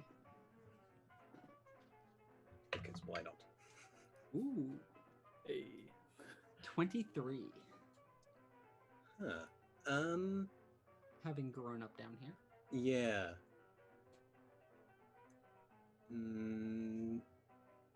They are vaguely familiar as being the nests of flumps, which are normally live in the Underdark. So why they're this high up is a little strange, but yeah, you've encountered them very rarely. You vaguely remember that they used to inhabit some of the space underneath the statue of Vorpal on Vorpal Island. But why they'd have spread this far? They normally stick to one place. You don't know, but Well, did we went through a portal, right? Or was it just a normal door? Looked like we went through. Well, I'm pretty sure we went through a portal that looked like a door, yeah, but came back out, right? yeah. Or was there another door at the other side? You went through one door into this little room, and then another door appeared after you all drank on the other side, and you went through that. So it's 2 layers of teleporting. You would assume. So yeah, as far as you can tell, you're still in the train tunnel, but I wasn't sure if they dug this far, but these webs look like a Flump's lair or Flump's home. Typically, they stay below Vorpal Island. I don't know if that's where we are now. My dad took me to see them when I was a kid. Yeah, they're not What's a not flump? hostile. They're typically friendly creatures. yeah. We've definitely gone a little further than what we may have seen. Okay. I mean, as you walk down, suddenly a figure appears, moving in a slightly oddly floaty bit of purple mist around them. When it gets closer, it looks like it's a weirdly animated trench coat and a fedora pulled down over where the face should be. Hello there, friend. It sort of very sort of oddly lifts its hat and sort of tries to pull the peak down, but it's sort of, there aren't really hands in there, so it just sort of bashes at the rim of its cap, and you hear in your head, "Hello there, friends. Welcome." And it sort of sits there, bobbing gently. I do like a creepy level check. You can do an insight check if you want. Vibe check. Nope. That's an 11. Can I read this person's thoughts? Only if they're in our thoughts, right? Well, he gave me the ability. Well, Yeah. it's speaking to our minds, right? It is speaking into So your it's mind. choosing that, but I now have the ability to kind of intrude on their mind. So Yeah. let's And see if I can- while that's happening, I want to use a divine sense to see if it's good or evil, or if it has a celestial fiend or undead.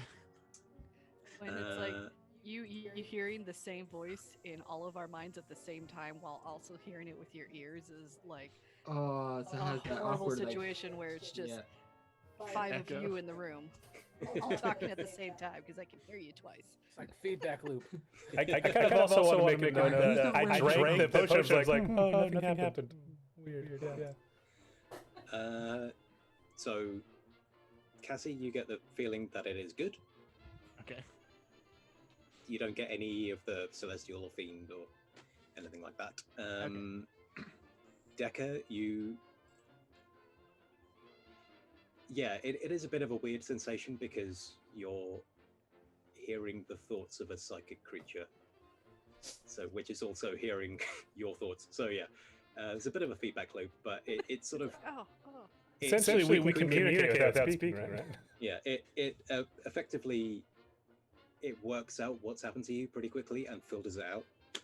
So it sort of it basically turns down its it turns down its TV basically. I'll let people know that it's of a good alignment. I like my eyes flash. I'm like, this creature is of a good alignment. Yes, this is one of the Is flumps. it 3 flumps in a trench coat? It is literally three flumps in a trench coat. Yes. Yes. So it's sort of We're looking for a couple people who came this way. Should have been last night. A couple of women, comedian types. Seen them? oh, the scary one. Yes, she is why we are here in this tunnel. We used to live happily beside the crystal and feed on its tasty psychic energies, but she chased us away, and now we are left to live here and feed on the dregs that reach this far. She chased you away. So she's been inhabiting this tunnel for quite some time then?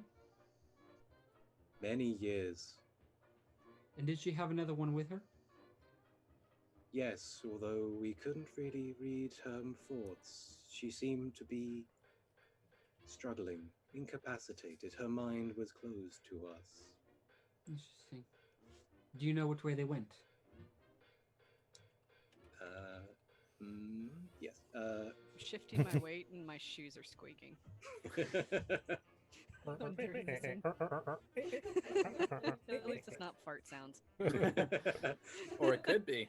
And as soon as you think that, Yeah, as soon as that thought enters your mind, the potion changes its stance and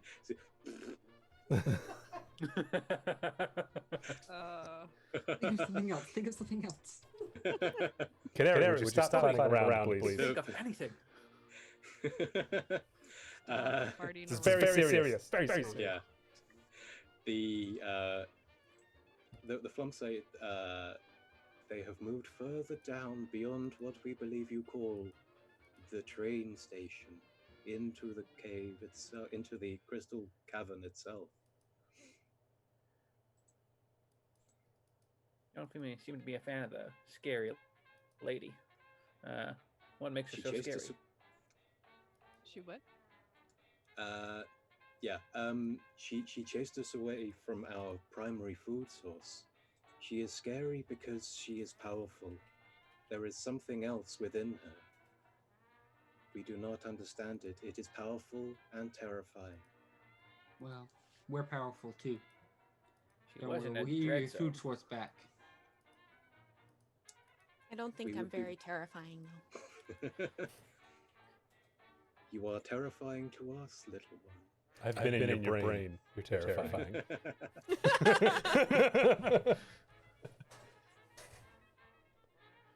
Terrifying comes in all different shapes and sizes, kid. Can I see a exit from this room where they seem to be Yeah, Picking they as it sees you peering down, the one in the head basically that seems to be in charge, sees you looking down the corridor. He goes, "She has put in another trap. You must be wary. These doors take you to another place.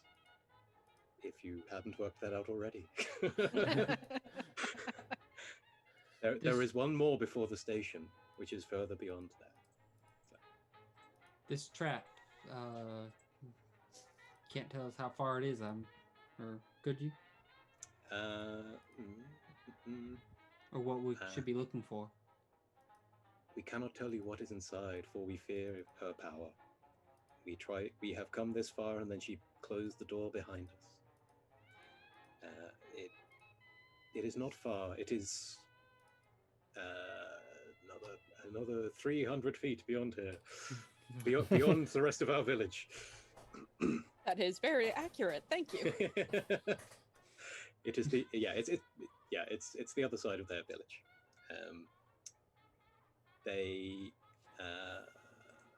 Yes.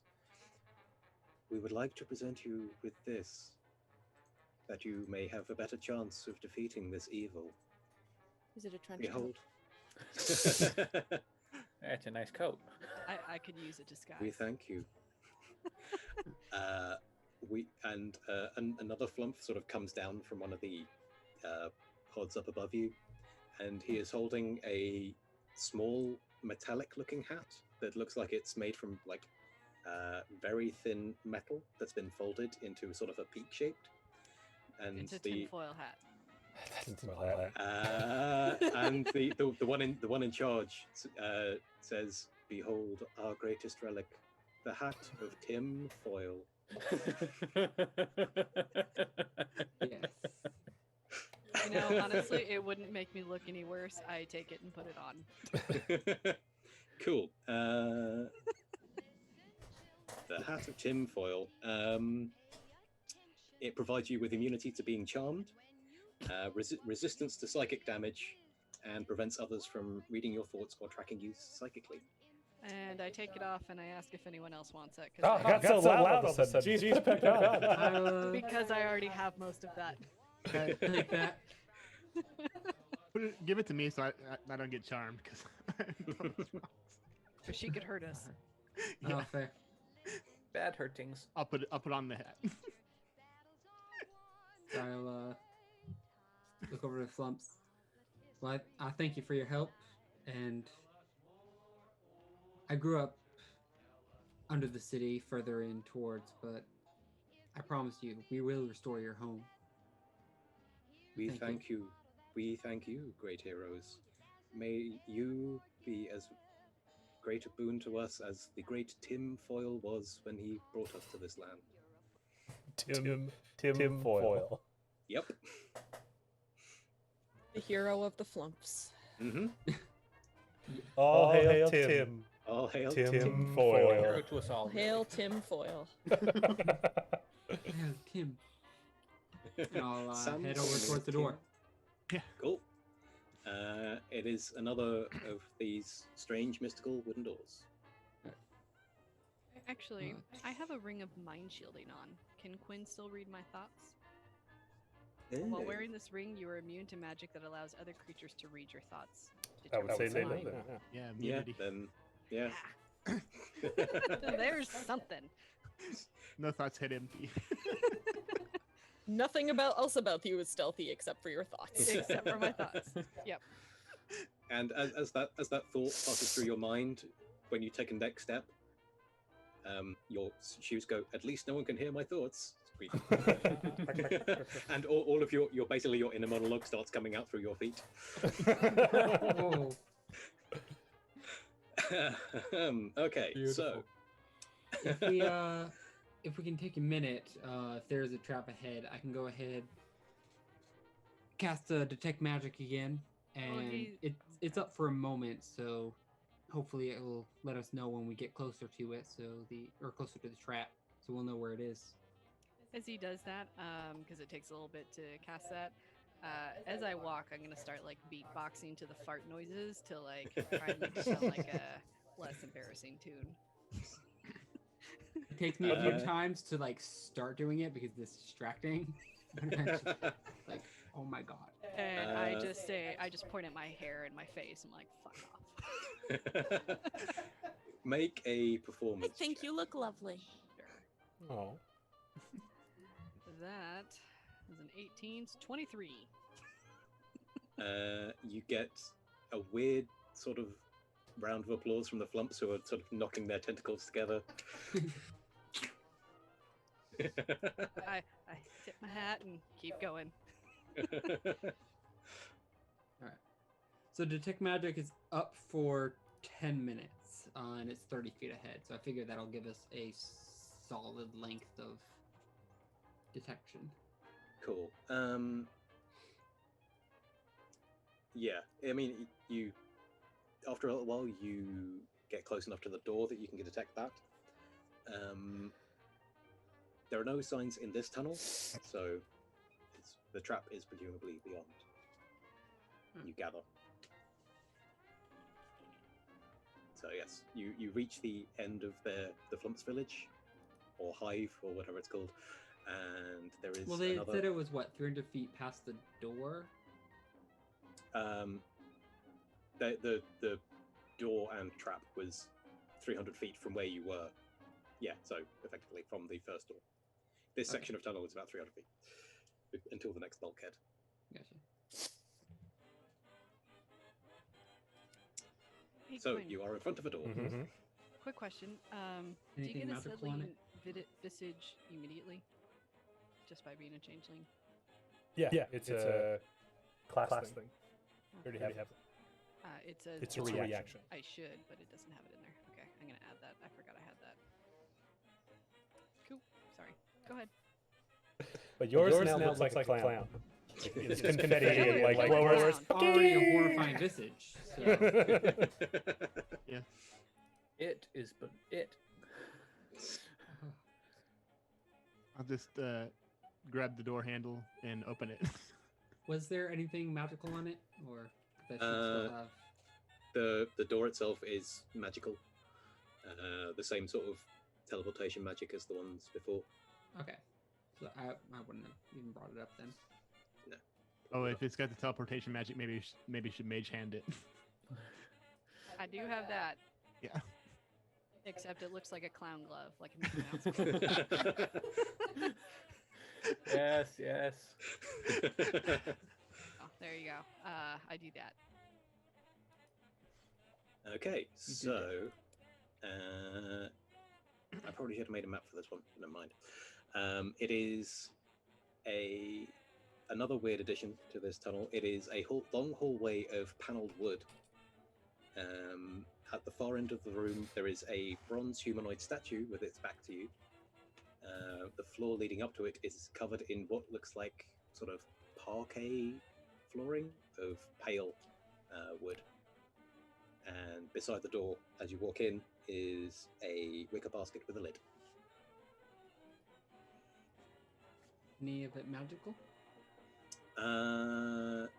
You kind of get a bit of a headache because everything in this room appears to be magical. Like this is a pocket dimension, so it's The statue is very magical. So it's you gotta like ask me what walking school it is, but- outside in summer with infrared on. Yeah, pretty much. Okay. Freaking weird place to have a picnic. Oh, unsettling visage was removed. Can I kind of concentrate on the statue first? Mm-hmm. See if I can kind of focus in on that. Absolutely. Again, it is magical. You're gonna ask me what kind of magic it is. Conjuration, probably. Probably. It is something coming alive. Yeah. Sorry, detect magic is annoying. Yeah. for a new DM who's like, I don't know Yeah. what school that is. Yeah. It's a waking up and paying attention spell. Okay. So I'll go ahead and relay the- that. Looks like it's a type of thing. If we do the right thing or possibly do the wrong thing, it'll wake up. So keep an eye on it. Plan C? Plan C. The Just statue put a helmet itself. and sleep yeah. someone and just have them go through it? We're not going to do Plan C. We're not going to use Plan C? Okay. I got nothing. Other than just going through. Does the bronze? You said it was bronze statue. Mhm. Does it have multiple arms, aka the statue of Vorpal? It doesn't. It looks like it has 2 arms, 2 legs. Make a perception check for me. Just him or Okay. everyone? I was gonna ask, can I ev- do like either a history or something to see if I recognize the visage? I mean, it's difficult to tell because it's got its back to you at the moment. Perception, you say?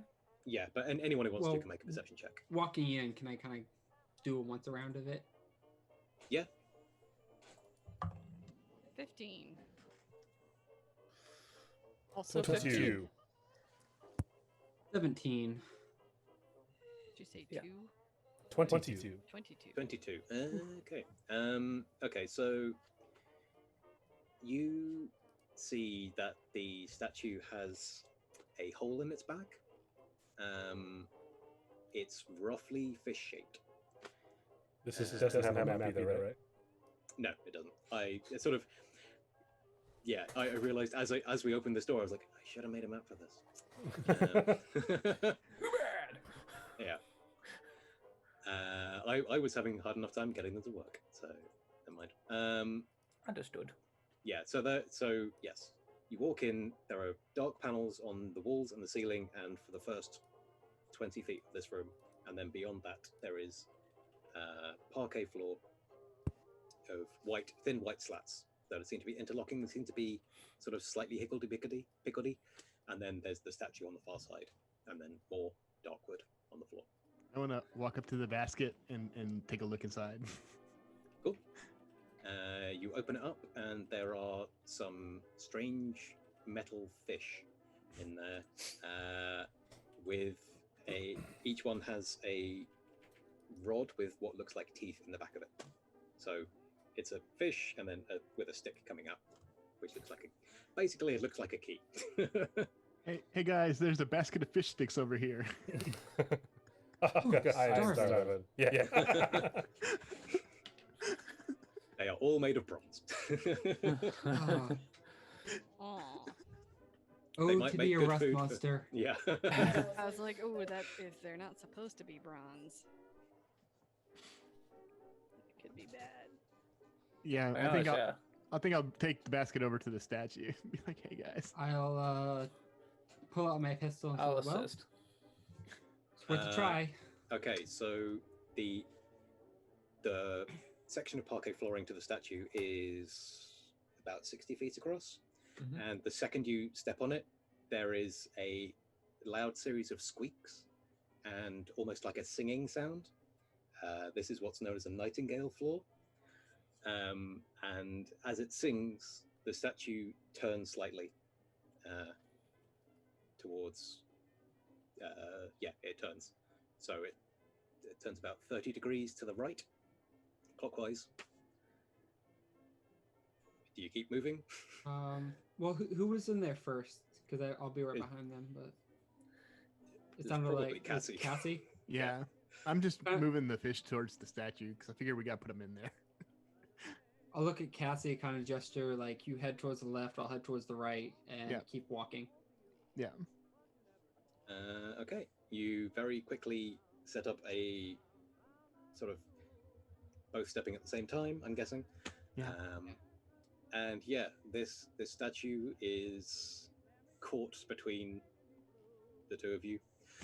It keeps trying to turn one way and then the other, and then you seem to have outsmarted this stupid thing that I made up. So yeah, now you are approximately behind the statue with a basket full of metal fish. Let's find one that fits. I'll just like hold them up to the thing and see if any of them seem to match the hole. Yep, you stick one in, and there's a sort of clicking sound, Mhm. and then you sort of take a step back, and your feet make the nightingale floor squeak again, and it doesn't seem to move this time. But there is a ticking coming from inside it, so that might be something. Run! let's just run. Cool. Yeah. You all run out the door, I'm guessing. So yeah, that was. Yeah, no map needed for that. Yeah, I mean, yeah, you worked out pretty quickly that it was sound sensitive, and you had to walk on the either side. There we go. It may or may not be exploding behind us. Yeah. When you get to the door beyond, it is locked. So. Crowbar. I nudge. What's your name? Decker. Decker. do the Decker thing. Do the thing. I'm gonna try to pick with my thieves' tools. Cool. I also have those. Can I I help? also have those. I can help. I help. I'll give a guidance. Okay, I don't help. It's the same thing. Guidance is what, a D4? So that's gonna be a 25 sleight of hand. Plus a D4. Plus a Plus a D4. D4. Because you. So I'm sorry, 28 luck picking check. This lock practically explodes under your Was it guidance. It was locked, yeah. I just looked at my finger. locked? Was it though? Pop a hole right through the lock. There we go. It's all done. Unlocks. Just like, It's just like, no. yeah. It sort of gets a read on you. It's like, oof, not, don't fancy that. Yeah, it just springs open, and yeah, you are through the door before the ticking stops, whatever that meant. Go. Go. Yep. Go. We all get in. Okay, you emerge into the relative light of the Vorpal Island subway station. Thin light filters in through the grubby skylights above. The air is stale, and you smell damp in the air. Weird mushrooms go from any damp or wooden surfaces, and mildew covers the once white tiles.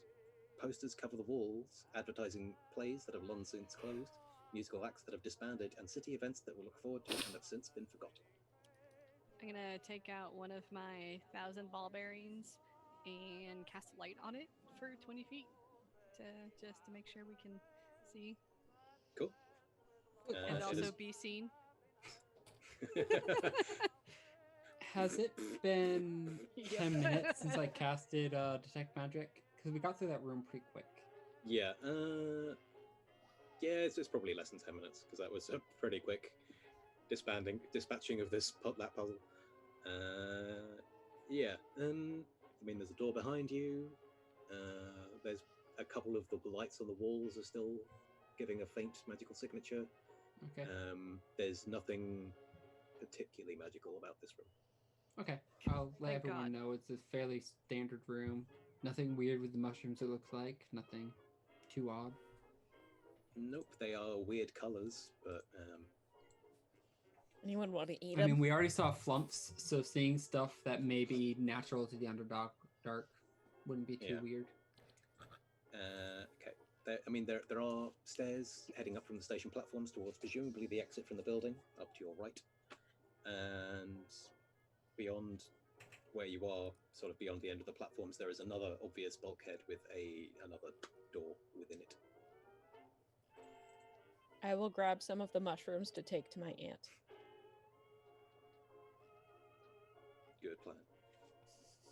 So Mushroom will be family very- oriented. You mean like aunt is in like uncle? Yeah. Aunt? Her aunt mushroom. Her uncle? Yeah. Uncle Mafia. Mushrooms, you know. Meepo will be glad to test whatever comes out of these mushrooms. Yeah. I'll examine the door at the far end, I guess. I just want to see if anyone has gone through it or if it's been left relatively undisturbed. Okay. Can Are I check you- just for general tracks too while he's doing that? Cool. Are you being stealthy about this, or are you making noise, walking normally? There is no stealthing. True. There is only clown as- shoes. Yeah, There's True. no As- point at this as- point. As Canary tries to sneak through this room, it sort of echoes around the walls, and you suddenly hear from like above, from the top of the stairs, a voice go, "Hello, scary Trident lady, is that you?" And a drow, I think he is, appears at the top of the stairs. Where is Trev? Yeah, there he is. He is a drow.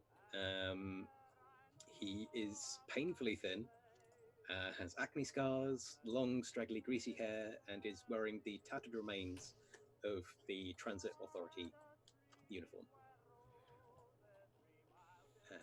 He's like, "Oh, new people, hello, and welcome to Vorpal Island, your destination for when you want to see a big statue."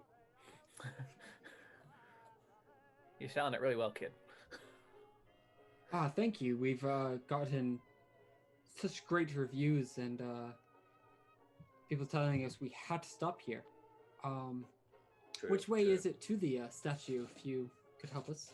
Oh, to see the statue, you must go up the stairs and exit from the station. To be honest, you guys are like the first tourists we've had here in the station for like 25 years. There's only been that creepy Trident lady, but she's not really a tourist. She kind of lives here. Oh, she's the Really? one who recommended us. Do you know where she is? We would love to meet up with her. Oh, she is in her room, I guess. I guess that's what it's called. We usually call it the Crystal Chamber, but I don't go in there because I was told not to, and she's really scary and wouldn't like me to go in there anyway. It's through that bulkhead over there, but you probably don't have. I mean, I have a key, and I could probably give it to you if you know her and stuff. If you want to say hi, but I probably shouldn't. Hang on, I need to go and check the handbook. And he Can sort I of persuade him to give me you fuck as a clown? Serious As- mode. As you walk up, I'll whisper in your ear and give you a guidance. Like, you got You- this. Don't let the clown I am despise here you. because it is actually a super secret birthday party, and we're here to help her celebrate. So she is sort of expecting us, but you know, we kind of want to get in there a bit quietly because, you know, surprise. oh my gosh, I had no idea it was her birthday. Okay. I still need to check my manual. I mean, make a persuasion check. With... Give her advantage, man. She's in a clown suit. And guidance. 34. All right, that is a 25. He's like, you know what? I haven't seen my supervisor for 25 years. In fact, I haven't really seen anyone for 25 years. It's been a real bummer. Did you know that these mushrooms are like really good to eat, but whoa, the stuff you see afterwards, man. Yeah, I'm gonna recommend to you probably don't eat the mushrooms. I'm gonna kind of give giving it a little like side eye, like, I might put like a shoulder on him, like touch his shoulder and be like, lay on hands and cure him of poison. He's like, whoa, I haven't felt this good since I left college. Also, the last time he did different shrooms than this. Yeah, exactly. He's like, oh, thank you so much for your help. Here's the key. I mean, try to be quiet, I guess, if you're throwing the party. Great. Yeah, and don't tell my supervisor, whoever they are. I've kind of forgotten their face. I can't remember what my parents' faces look like. How long have you been here, man? Maybe you should go home. Yeah, just go home. Vacation. The handbook says that this station must be attended to by a member of staff at all times. Admittedly, I took a really sweet nap, and then when I woke up, everybody was gone, and I couldn't get out because the door was like locked and stuff. And then the creepy Trident lady moved in, so I had to make sure that, for health and safety, I had to not abandon my post. Admirable. I give the Yuki- key to Decker.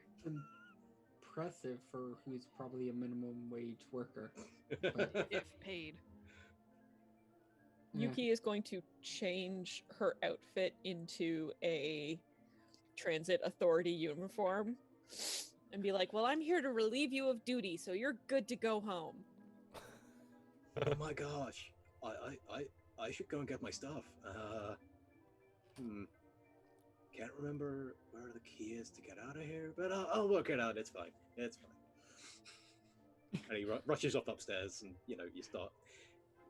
He sort of comes back about 30 seconds later with a small bindle of barely holding together clothes.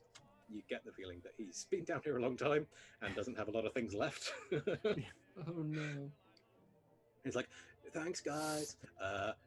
Maybe see you on the flip side. My name is Trev. Look me up. Goodbye, Have a Trev. good one, Trev. And he God just, bless you, Trev. Holding down the fort for the last 25 years, at That's- least. That man better get the biggest bonus ever. Yeah, You There's can't a buy lot that of back kind of pay loyalty. waiting.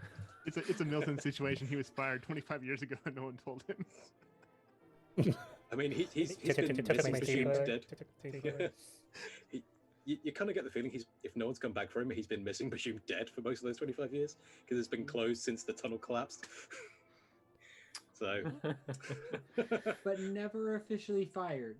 yeah. So So they owe him a lot of back payments. Yeah.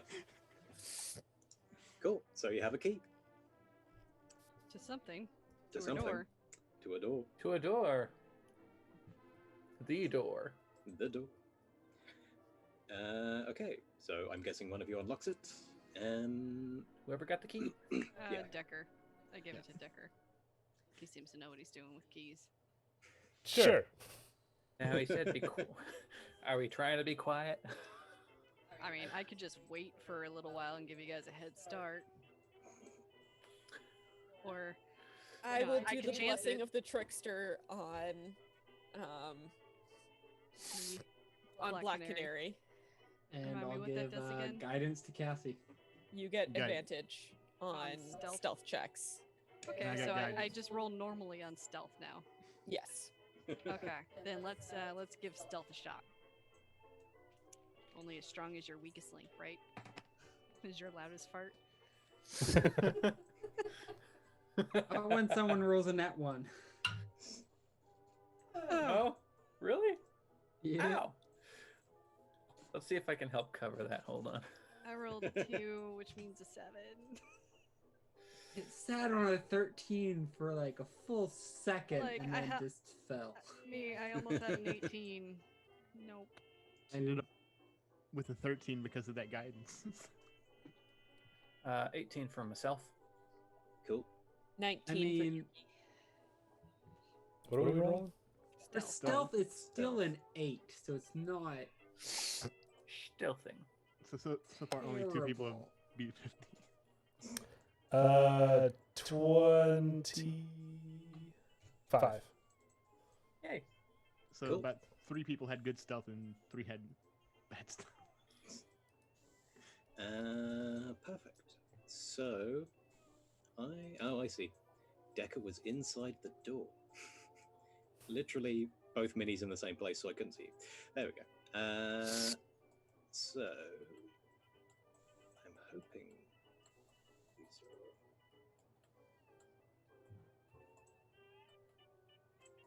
Blah, blah, blah, blah. So, where's my thing? New Beyond the minute. door, there is a set of broad steps where it widens out into the brightly lit crystal chamber. This room is massive and ancient. The murals on the walls show the exploits of the great heroes, including the liberation of the kobolds and the awakening of the sleeping swamp elves. Huge pillars topped with the carvings of the great heroes' faces are fixed in a circle around the edge of the room. Far above, a grating allows light to filter in from outside.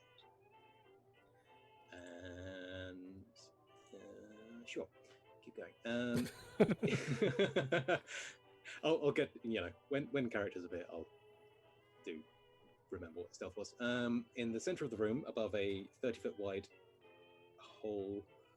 Wow, I write for a living, and there are a number of typos in this. In the center of the room, above a 30-foot wide hole, floats. That is more than 30 feet. Floats the Great Crystal, a 12 feet tall crystal, spinning gently as it throbs with light. The white light at the top fades to purple as it reaches the bottom, and the reason for that quickly becomes apparent. There is a machine at the edge of the hole, which has a mess of cables all around it, looping to the far side of the hole, and a sickly purple energy oozes from the top of the machine, mixing with the energy of the crystal, seemingly corrupting it. So some of you had slightly crappy stealth check. Slightly. About half had really good and half had really bad. Cool. So only half of us are noticed. Turn that off. Okay, so as you walk into the room,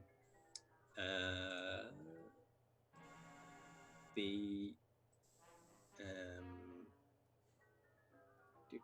door slams behind you. A soft metallic voice rings out. It's hard to tell where it's coming from. It sounds like it's coming from the crystal, and then at the same time it's all around you, and then it's kind of in most of your heads. Whoever's wearing the hat of tinfoil doesn't hear it that way. It's me. But yeah, most of you also get a psychic intrusion as well. It goes, warning, warning, intruders detected. Engage countermeasures. Y/N ? N? Enter. User not recognized. And you hear a voice at the far side of the room sort of go, who is it? Who interrupts my work? Housekeeping. Avril. And Quinn still has his telepathy up, right? So, Yes, Decker does. Yeah, Decker. Because Damien has just walked in, and his eyes are still on the mural about the kobolds, but you can specifically tell just fury coming from him. Because I think you had said, like, I had been down here, like, I kind of know what this mural is. This mural means a lot to me. So desecrating this room has meant a lot more just in the past, like, 5 seconds than anyone else, I think. Yeah, I mean, this room, the floor is also covered in, like, empty bean cans, and, like, there's a bedroll in one corner and stuff, which I haven't put on the map because I forgot that she would be living down here. But yeah, it's kind of a state, like, there's the remains of Flump Hives, but they've mostly been torn down or burned. And there's just a lot of detritus, and yeah, it has been desecrated in a lot of ways. Avril, this place does not belong to you. As good me as anyone else. No. What are you doing here, my pretties? Have you come to take the tour, or are you here for this? And sort of, you sort of see her come around, and she sort of waves at what looks like a dais on the other side, which you can just about see. Damien can probably see under the crystal. And there are two, from the cables from the machine go around to this dais, and on top there are two, like, medical tables, and on one of them, on the one on the right hand side, has April strapped to it with a sort of wire mesh over her head. Well, this morning I was here for her. Right now, here for you. I'll go I'd like to be got sneaking out and around just the hold in back. my hand. Just loading in some shells. You're a brave little one, aren't you? Well, I mean, yeah.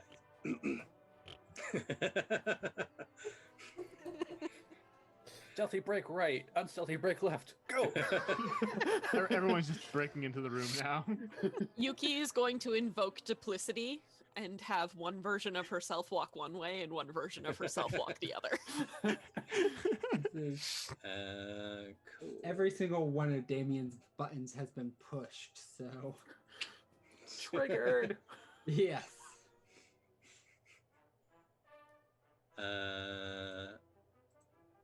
Very well then, if you're here to kill me.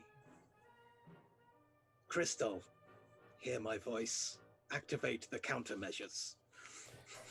So can I see this person? These round things on the floor are actually pillars. So Okay. where you are at the moment, you can't. You can hide behind them. But I can hear, right? You can hear her, yeah. Okay. So I'm changing. I'll say back in her voice. Never mind. Turn off the countermeasures. We don't need those. Mimicry.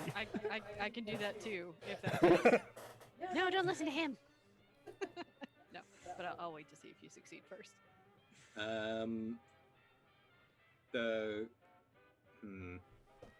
It's telepathic, so. Yeah. You hear the crystal go. Psychic imprint not recognized. Activating countermeasures. Oh, Worth a shot. it's worth it. Yeah. It's worth a shot. And the part of the floor sort of rumbles for a second, and these things stand up. Come on, turn around. Turn. Whatever. They are stone defenders, and then from each of the bases of each of the four pillars, which are sort of showing visions of sort of hounds that, well, either in battle or sort of pets of the great heroes. They sort of unfurl from the pillars, and there are now 4 iron defenders in here, as well as 2 stone defenders and poisoned Avril, as she is now known. Everybody roll initiative, I guess, since we're starting this. Yeah. That's Damien good. is not impressed by all this. Well, I'm going last. Is initiative a check? It is. It's a. It It's does a. count as a check, yeah. Yeah. Okay, Yeah. then I can roll twice and take the higher. Same, because I had the advantage right from the drink, so that helps a lot. Wow. Nice. I went from a 1 to a 19. 21. Same. 22. Quinn, what's your dex? I'm +2. 3. Decker goes before Black Canary. Sorry, give me a second. Yeah, no worries. Forgot to add someone onto the tracker. Wow. Oh wow. Wow. Need character. Do. +3.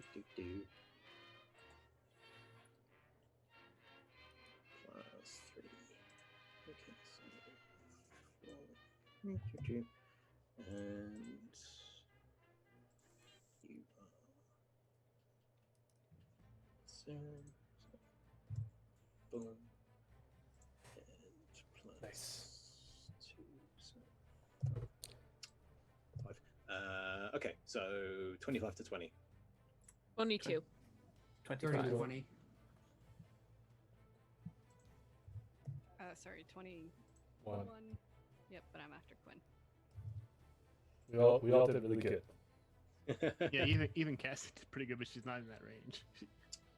I mean, that was everyone except Cassie. So Cassie, what was Cassie yours? had 18. 18. Cool. Excellent. And Decker was also 21, right? Yes. Yeah, cool. In that case, Hugh Doghouse Riley. You're up, Foist. Okay. I assume I am thus far hidden. Where are you? You're hidden from me. I'm over on the you're- right-hand side. You're in. Okay. Yes. Okay.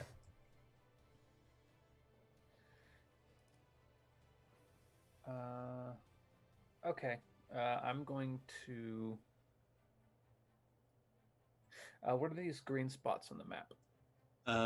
They appear to be like green tiled bits of the floor. You don't really know the significance of them, but they are green tiles as opposed to the white of the rest of the room. Okay. The hell with stealth. That's Clearly. what I'm thinking. I will step out 5, 10, 15, That's Decker. 20. Oh, sorry. Yeah, Sorry, it so was- you play with yourself. Sorry, it was black and white and the sunglasses Yeah, are yeah, yeah. dark, so I didn't know. Mhm. Yeah, two of you chose character role that was we- quite dark. Yeah, we went to the noir pretty Yeah. heavy. Yeah. Okay, so then I will move 5, 10, 15, 20, and I'll fire upon the stone defenders. Cool. Go for it.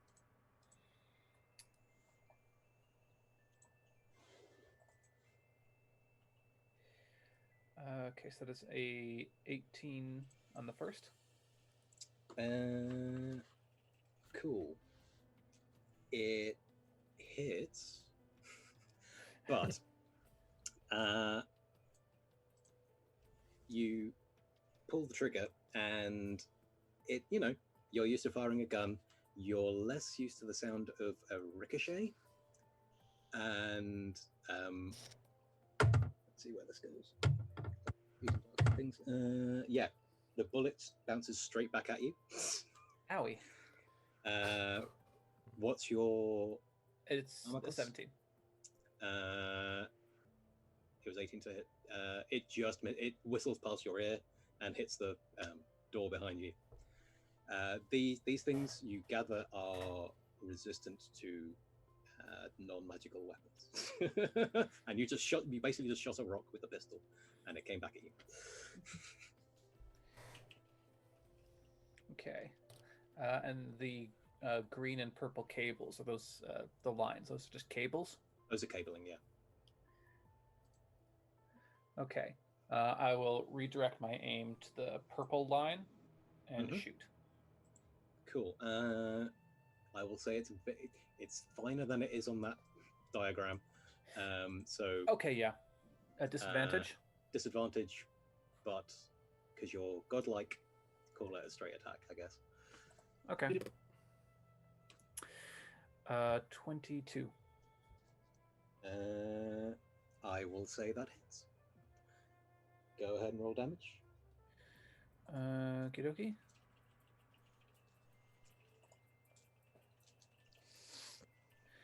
So that is 6 points of damage.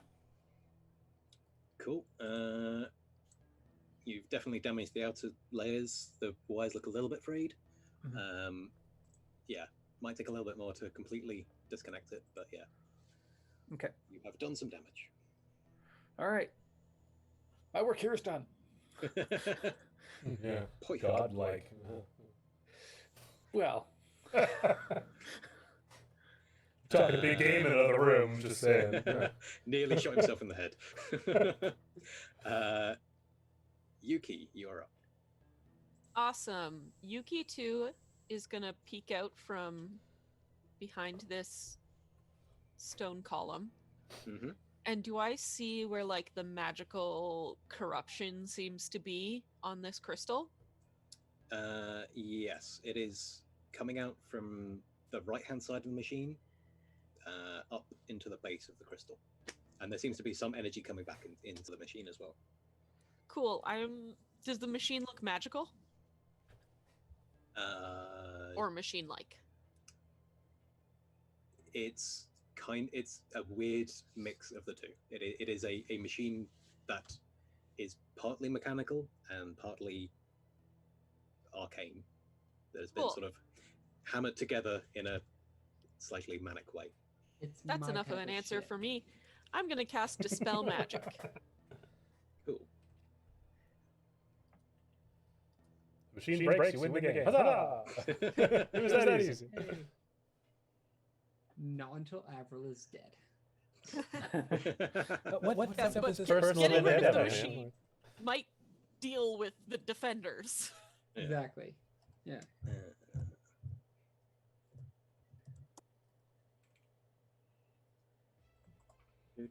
Hang on.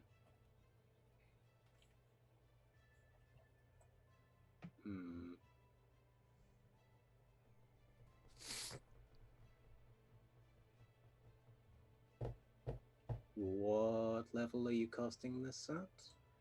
I'm casting this at 3rd level, so I'm assuming I have to roll, Yes. which I The get thing to do about it. yeah, the thing about made up stuff is that I'm having to. I didn't think about this eventuality for some reason, but yes. So that is a 19 plus 3, Cool.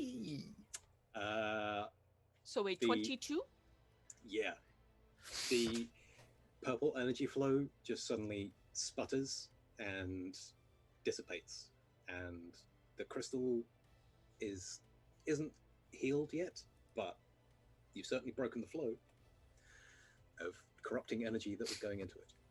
Street smarts. Cool.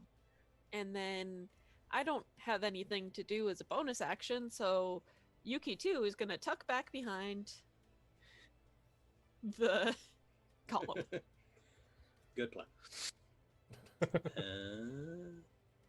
Canary. By the way, Avril is very angry that he just did that. I think Decker goes before me. I assumed Uh, that. Oh, yeah. Yes, it's just showing me you guys The in same order. It's not numbers, necessary. yeah. Yeah. He goes So, first. yeah, Decker. Is anyone melee? I'm gonna wait until a melee person goes. That's what I'm gonna do. Cool. Hold my action. Waiting for that sneak attack. Have these stone I get- defenders moved? They have stood up, and that is about it. Because they were sort of imprinted into the floor, and then Can I do like rose a up out of it. quick? Oh, do they look intelligent? They look like stones, or like walking statues, so So, like, not they- particularly. Like they might have an intelligence level of 4 or less. On strikes. Yeah. They look a lot like that. They're dummies. Awesome. Well, I don't have a lot of help I can give you guys.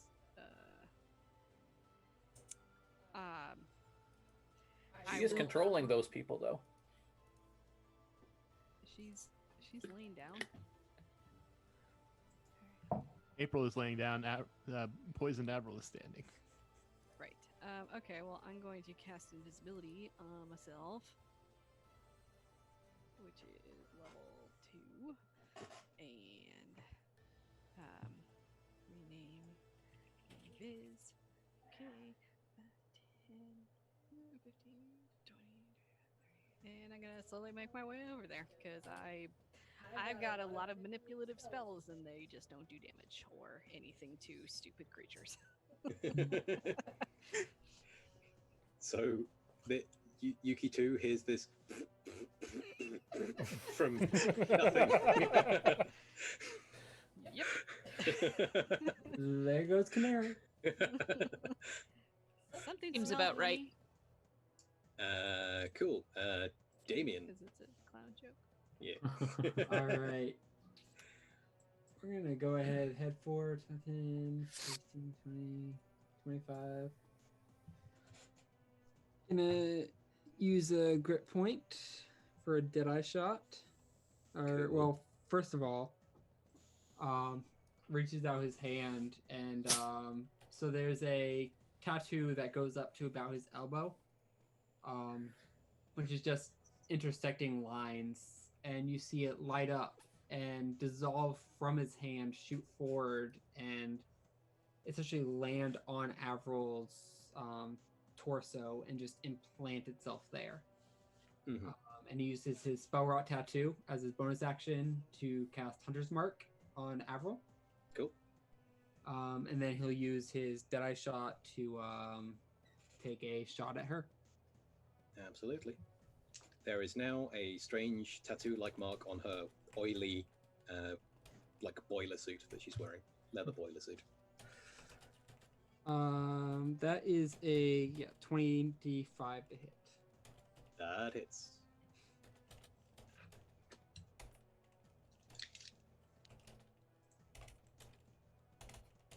For 17 points of damage. Excellent. It's across her sort of shoulder, spray of blood. She roars in fury. And when she roars, you see, like, out of her mouth, there's a weird purplish light that's inside her, and it's in her eyes as well. Yeah. She's not entirely Triton anymore. All right, and that's for short rest. So I'll go ahead and use my action surge and shoot again. Cool. That's a 27 to hit, Yeah, that kind of hits. or 28. Sorry. Oh, that misses then. So that is another 16 points of damage. Terrific.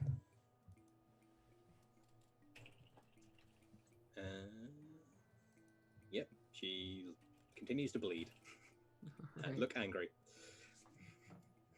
And that is my turn. And Damien is angry. He's angry. Damien You would are like to lucky, rage. If Damien could rage, Damien would rage. Okay, Cassie.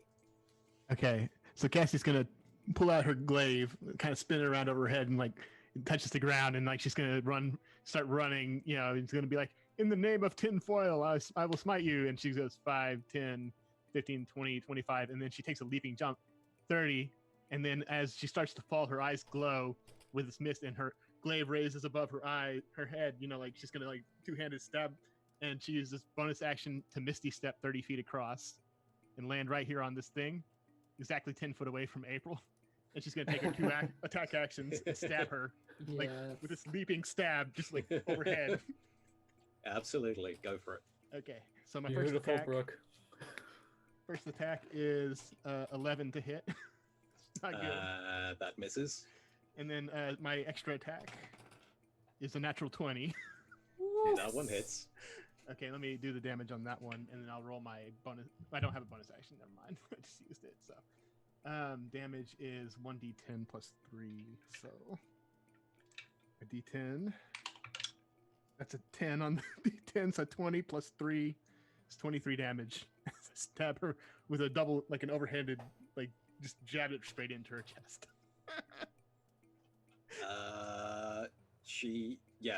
When you stab it in, there is, purple light appears around the edge of your blade, and she sort of grins in your face. And it's sort of a grin, a pained grin, but a grin. And when she grins, I'll grip my glaive, and I'll be like, "Die, bitch!" And I'll pump a divine strike into that for an extra D8 of radiant. Very That's 6 damage of radiant. Cool.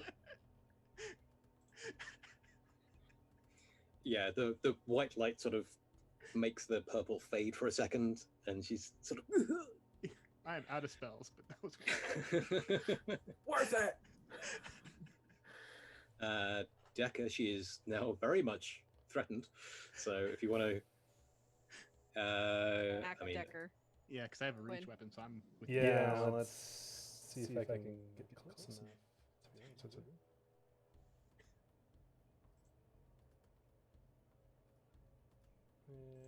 That's about it.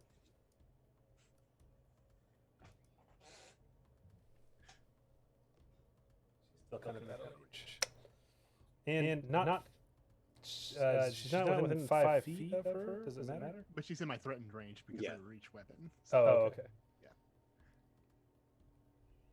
Yeah, I'm sorry. I'm not going to be able to do it. I'm going to go for this Iron Defender instead. Okay. Cool. Save April. So with my magical short sword of certain death, that is going to be a 24 to hit. Absolutely hits. So he's going to take 4d6 plus 3. 9, 12, 17. 20 points of damage. And then I'm going to use my bonus action to keep moving. Here's fine. Cool. So I run by him, stab him, and then just run. Yeah, you wrecked that Iron Defender's day. It's still moving, but it's sort of, you've torn a great big hole in its side. And I have a swashbuckler thing that if I attack a creature, it does not get an opportunity attack against me for the rest of the turn. Okay. Cool. Perfect. It is Avril's turn. What can she do? Should have been thinking about this. Nothing. She's surrounded. Give up.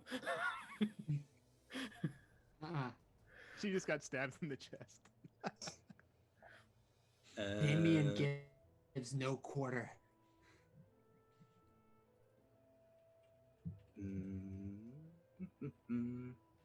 What can I do? I really wanted to force her into melee because she's the spell person. It's a good plan. Because, she is a caster.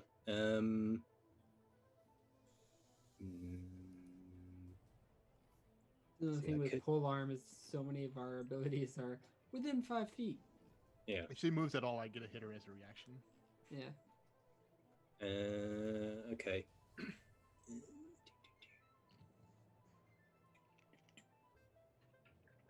In that case, Cassie, can you make a Constitution saving throw, please?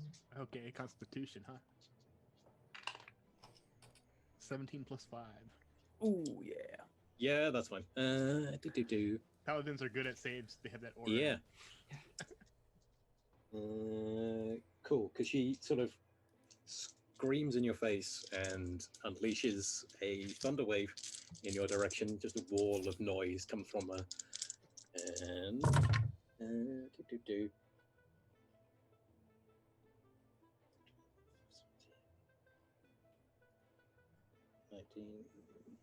20, 23, 23. That's really not very good, but it's 11 points of thunder damage. 11 points, okay. And That you are not pushed. that ate up quite a bit of my temporary hit points and only 2 of my regular hit points. Do you have any bonuses? Have I made an awful character? I've made an awful character. She doesn't have any bonus. Cool. What I'm going to do in my next time I get around is just go shove her into the pit. Don't tell him that. Well, the turn's over, so. Poisoned Avril still has her movement. Oh, it's yeah. true. If she moves, I get to hit her. So. Not if she doesn't leave, I think. If she leaves my threatened range or comes towards me.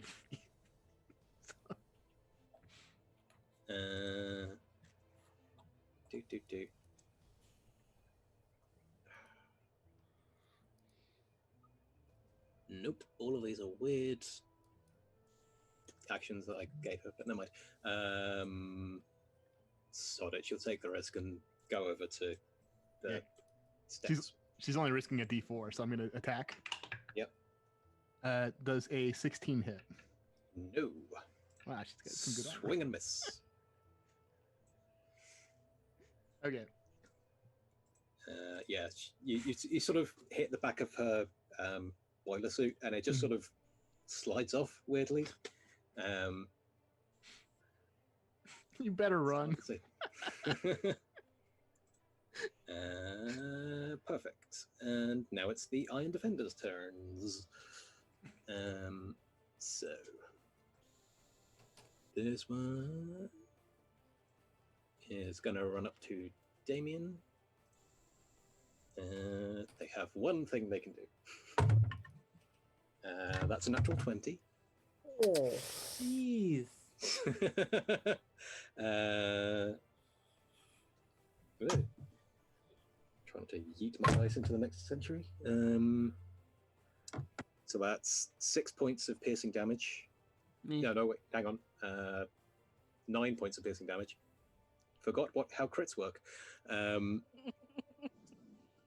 And make a strength saving throw for me.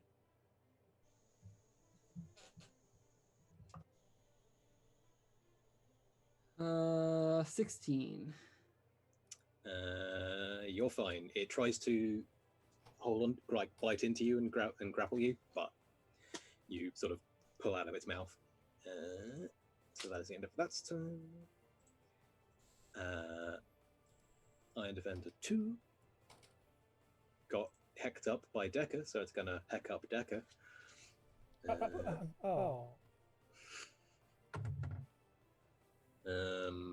Maybe not. 16. Yeah, that'll do it. Yeah, cool.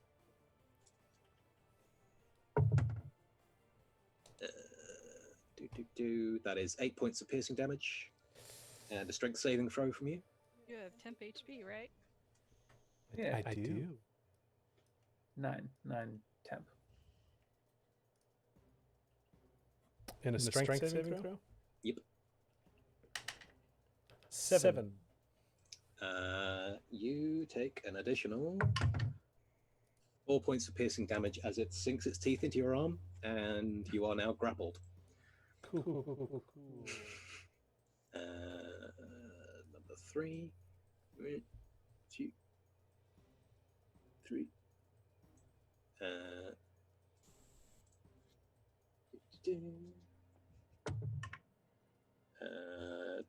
Cassie, does a 21 hit? Yes, I have a 19. Cool. That is 8 points of piercing damage and a strength saving throw. Strength, okay. Probably fine. I rolled a 2 plus 6, 8. Oh, in that case, take an additional 3 points of piercing damage, and you are grappled as well. Okay. Oh no, And- grappled. Well, does your aura apply to yourself? Yeah, but I had a plus 6 on that, and it was a roll of 2, so. And 5. How fast are these things? That would be a good thing to know. 40 feet. Perfect. 10, 15, 20, 24, 30, 35, 40. That Iron Defender strikes up a defensive position next to Avril. That ends their go. Now it is the 2 Stone Defenders' turns. If only I could remember how to rotate things. Turn around. Turn. Nope. Okay, fine. Okay, so that was there. Also 40. No. 30 feet. That's a bit more sensible. 5, 10, 15, 20, 25, 30. Damien, you have a Stone Defender on you. Hooray. Oh, hang on. Stone Defenders have weird things.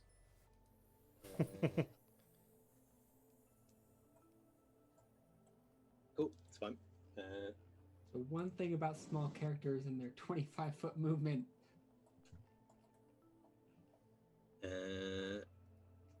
Does a 22 hit?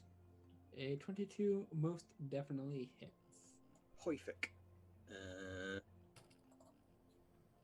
2d6 plus 4. Cool.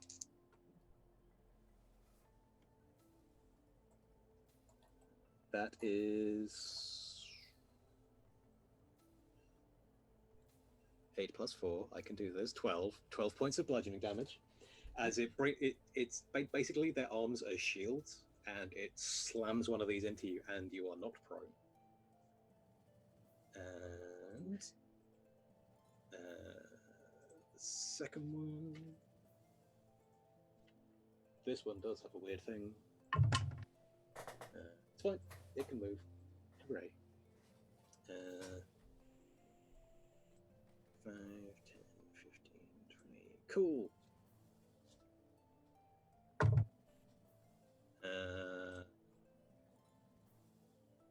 Dark House does a 17 hit. It does. Is the attack magical? No. Yes. Then. Oh, and I think they have disadvantage against you anyway because you are godlike. Yeah. That one was better. So Okay, 17 still hits. cool. Oh, I forgot about the potion. I should have made that save at advantage. Oh, Can I try one more roll? yeah, go for it. That's 16 plus 6. Yeah, you're fine. You're not actually grappled. You can heal whatever that last. I can't remember what the damage 3. Yeah. was. Do. Come on, brain. 5 plus 4. 9. Doghouse takes 9 points of bludgeoning damage and is also not prone, but I think that's halved because you're godlike. Yeah, half to 5. Yeah. Cool. And knocked prone. Yep. Okay. Because you have been basically hit in the face by a stone slab. So. Okay, I'll just make myself lie flat here, And. or lie down. Yeah. I'm getting you help on how to rotate in just as soon as they're done typing. Because I've rotated them to put them one way and then Got can't how. seem to rotate them back. Yeah. Well, it says help is typing, but they've been typing since I mentioned it. So there we go. Oops, Right sorry. click and drag to adjust on a PC. Uh-huh. There you go.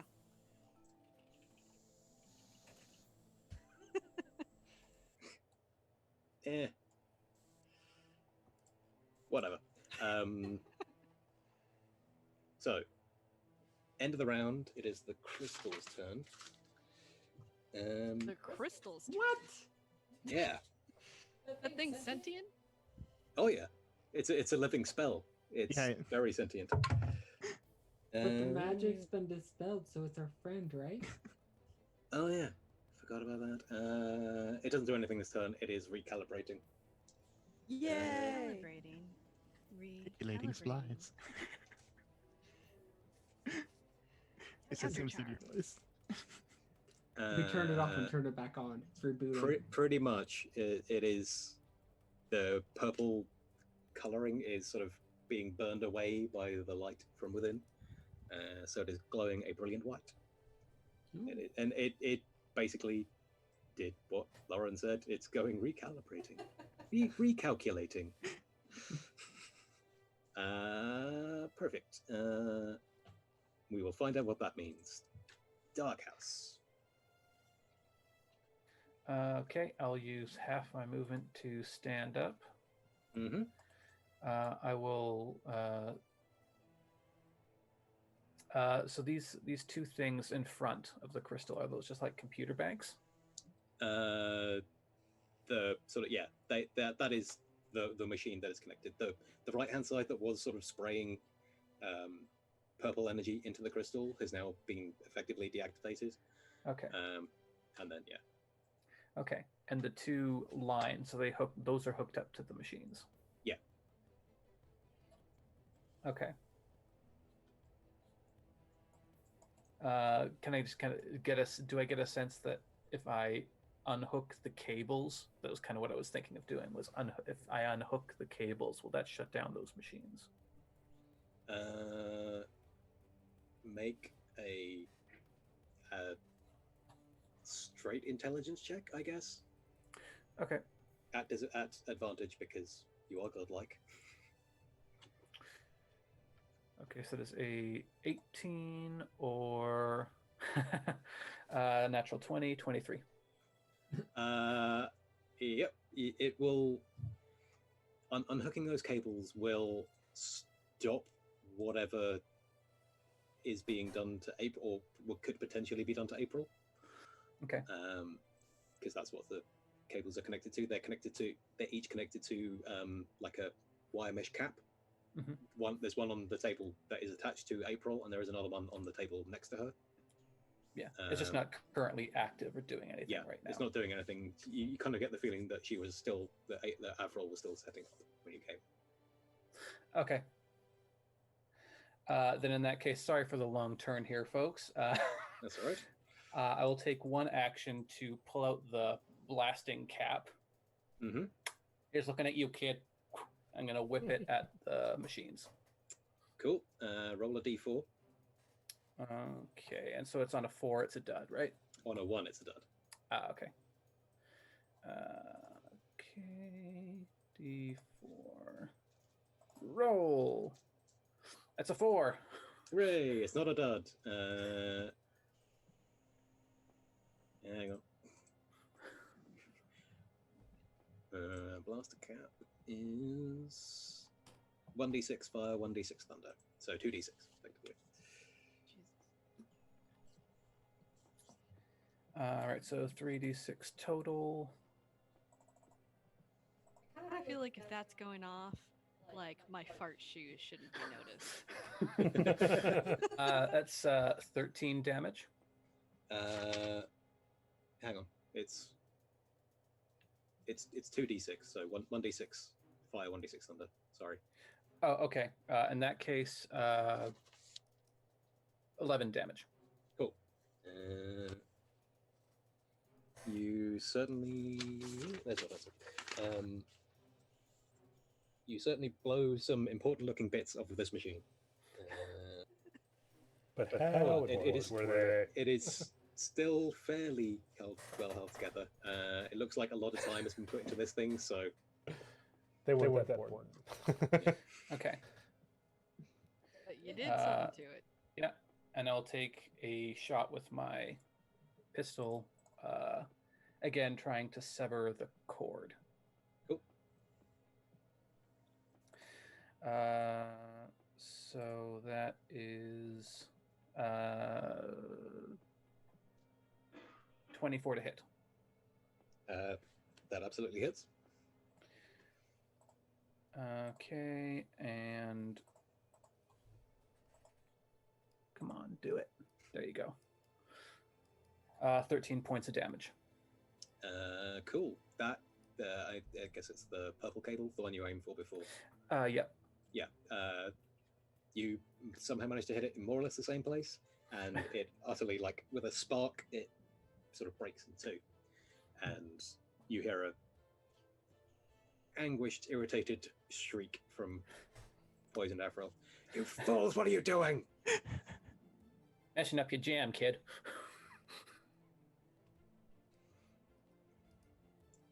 Cool. I'm guessing that's your turn. Yuki, you're that up. is my turn, yeah. Cool. So Yuki 2 is again gonna peek out from behind the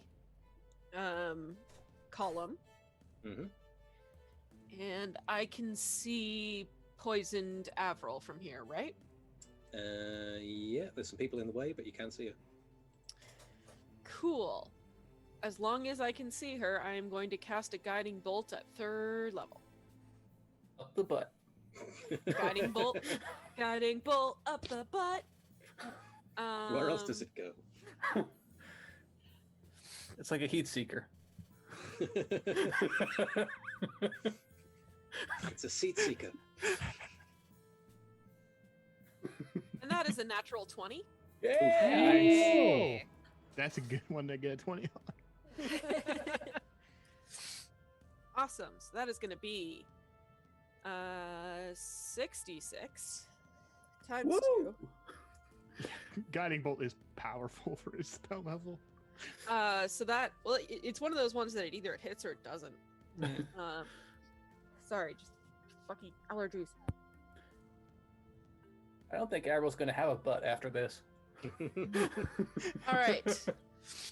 That is 48 damage. Oh, damn. And I'm going to, just for the funsies, toss in the Fury of the Small and make it another 6, so it is 54 damage. Jeez. Yes! Guiding Bolt is Wow. OP. Oof. She is looking pretty rough right now. And then the next Wait. attack has advantage, right? Yeah. The next attack against her has advantage. Yeah. So yeah, this guiding bolt hits her in the back and the lower back, shall we say, and yeah, it sort of Guiding bolt of burns, the butt. knocks her forward, and sort of her frame is now glowing with radiant light. Oh my god. And Yuki too is going to once again tuck behind the column. This is good. Horrific. Black Canary. Decker, sorry. That's all right. Since I am still grappled, I'm going to stab this mofo and then pull out my hand crossbow and shoot him. That sounds like something I should do. Cool. So first, still using the sword of death. Not that these guys have been healing, but whatevs. 17 to hit. That hits. Cool. And then pull out my crossbow and try to shoot him under the chin. That is a 25 to hit. So that's going to be another 2 plus. If I'm attacking it and nothing else is within 5 feet of me, I still get my sneak attack. So that's going to be 5 to 6. 10, 11, 16.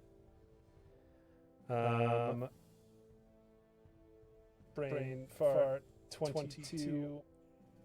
Was that 5 rolls or 4? I think it was 22 plus though. So it's going to be 29 points of damage. All magic. Because none of these are weapons. Yeah. This thing falls apart at your feet. There's Aha! still one tooth embedded in your arm, but apart from that. It's just a wound. Okay. Now Canary. Yoink. I fart all the way across the room. Invisible. It's like Granny. Just under. It's fine. Silent but deadly. And I will do a bonus action. Do I lose? I lose invisibility if I do inspiration, right? If you cast a spell or attack. I don't think Not a inspiration counts as a or an spell. attack. It's not a spell slot. Yeah, so you're probably fine. All right, Cassie, you can do this. D8 for. It's one of those weird rules written no, but It's a D8 for attack, right? Ability check, attack roll, or saving throw. Okay, I'll save that because I know what I'm gonna do. Okay, that's my turn. Cool.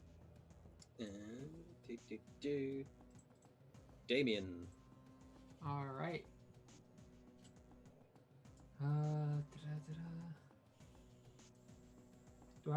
Do I still have line of sight on Avril? Yes. I mean, you're lying down, but yes. Okay. I mean, I can use half movement to stand back up. Yeah. Because this hole in the ground is literally just a hole in the ground. It Okay. is not OSHA compliant in any way. Health and safety nightmare. All right. Seeing her glowing form, we're gonna take another shot at her.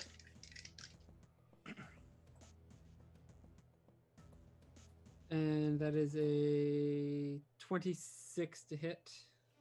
That absolutely hits.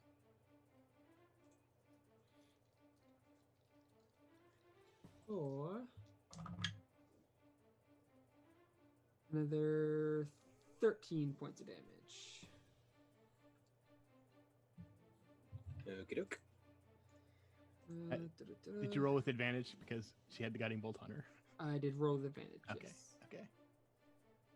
You just I mean, both of them probably would Didn't have hit. The roll other well. one was a 14, but Good one of them was a stuff.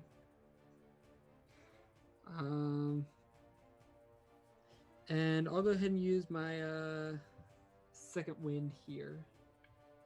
Do a little healing for myself as a bonus action for another 8 points of healing. Cool. And that's my turn.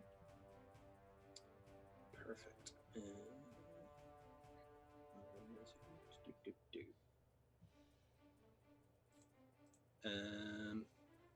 is up next? Cassie. All right. So Cassie's gonna ignore this golem entirely and just move 5, 10, 15. So it gets an opportunity attack on her. 25, 20, 25, 30. She's moving right here on top of this table. She's leaping up on that table. So go ahead and take the opportunity attack, and then I'll do the rest of my action. You brace for an attack, but the Chooses not. defenders are no longer aggressive. Okay. So I leap up on this table. And be like, you didn't think you'd get away that easy. I'll start with my first attack. Mm-hmm. That's a 21 to hit. And I'll do, and that does 6 damage.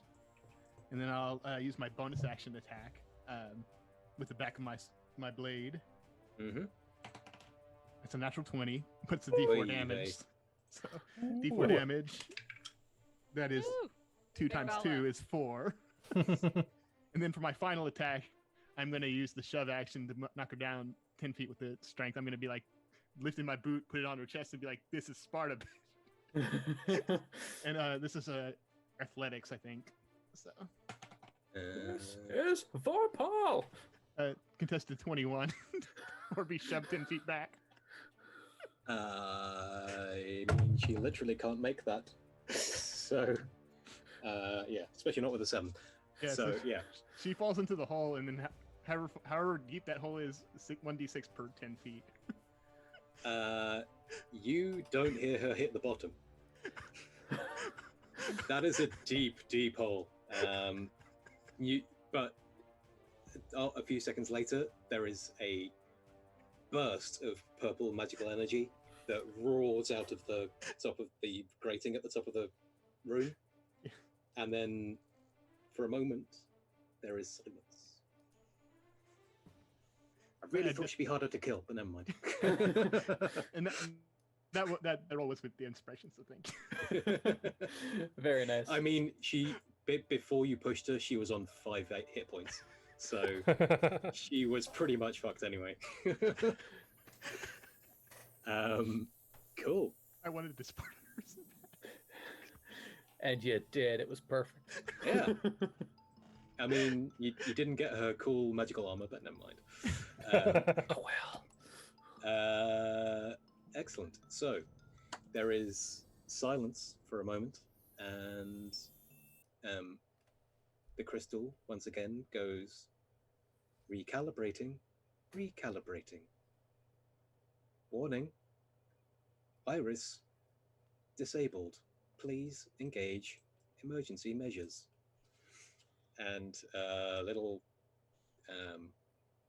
down where this Iron Defender is, Iron Defender 2, a little panel opens on the wall with a button, and you can see around the edge of the hole. It looks like there is sort of a big, like, iron grate that's trying to close, but it's sort of going. It's stuck, and it looks like there's a secondary one underneath that might be needed to go and seal it. But then also, a few seconds later, the crystal goes, warning. You now notice that there is no longer any stutter in the way it speaks. It seems like clearing the evil magic got sort of released it, so it wasn't trying to resist anymore. The second warning goes, warning, incursion detected. Please deploy further countermeasures. Everyone make a perception check for me. Perception, oh no.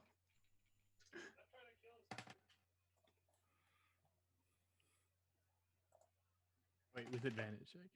21. 17. 11. 14. 23 with a natural 20. Woo! Nice. Enough of you made that. It's fine. You start hearing like chittering coming from the direction of the hole, and Cassie and Damien, possibly Black Canary, are probably close enough to start seeing many-legged figures sort of apparently climbing up the inside of the hole. And yeah, there is an incursion on the way from beneath. And yeah, there is a secondary panel over down by Iron Defender 1, which also pops open, and there is a blinking light, and there are alarms that are starting to go off, sort of warning that maybe you should get out of here, or maybe you should pull those switches and see what they do. Dive for the switches. Cool. So, I didn't hear you say that. I was muted, sorry. I wanted to go check on April. No one else did that. Well, I was going to She's who we're here for. she is unconscious. If you want to make a medicine check to see how she is in the midst of all this, or before all this happened, I guess. I got up this one. Sure. Why not? 19. Hey. She appears to be, you like lift her eyelids, and her pupils are like saucers. She is clearly very, very drugged. She's high. Okay, guys. She's I'll lay on hands and cure her of poison. She sits up with a start, like Uma Thurman in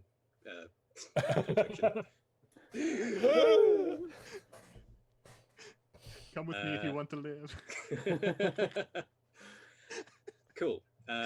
So let's say now all the alarms go off, and yeah, all of these many-limbed creatures are starting to come out of the darkness.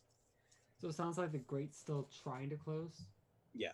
There is the primary grate on the top, which is stuck, and it looks like there is a secondary grate underneath, which looks like it might be a backup if the first one fails. And where is this giant hole? The black. The black in the middle of the map, underneath the crystal. The grate is covering the entire hole and it's stuck?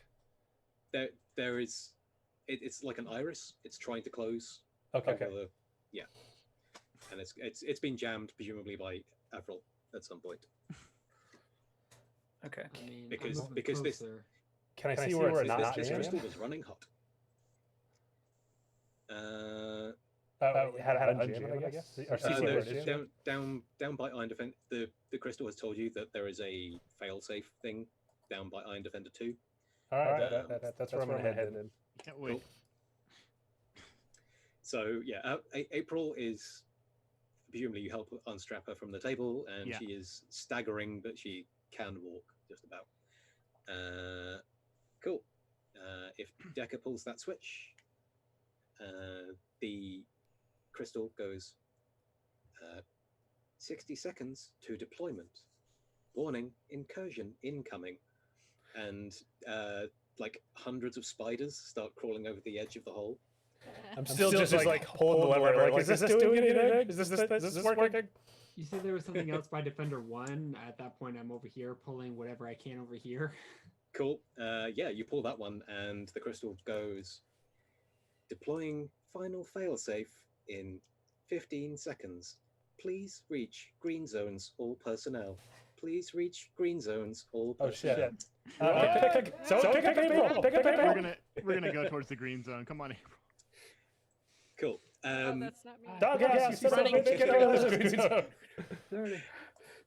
And Come on, April Stone is- Defender 2, you can make it! April is in the hole. Cool. They're part of the system, though. They're fine. So. Sorry, Yuki 1 and Yuki 2. So, Yuki 2 wants to live.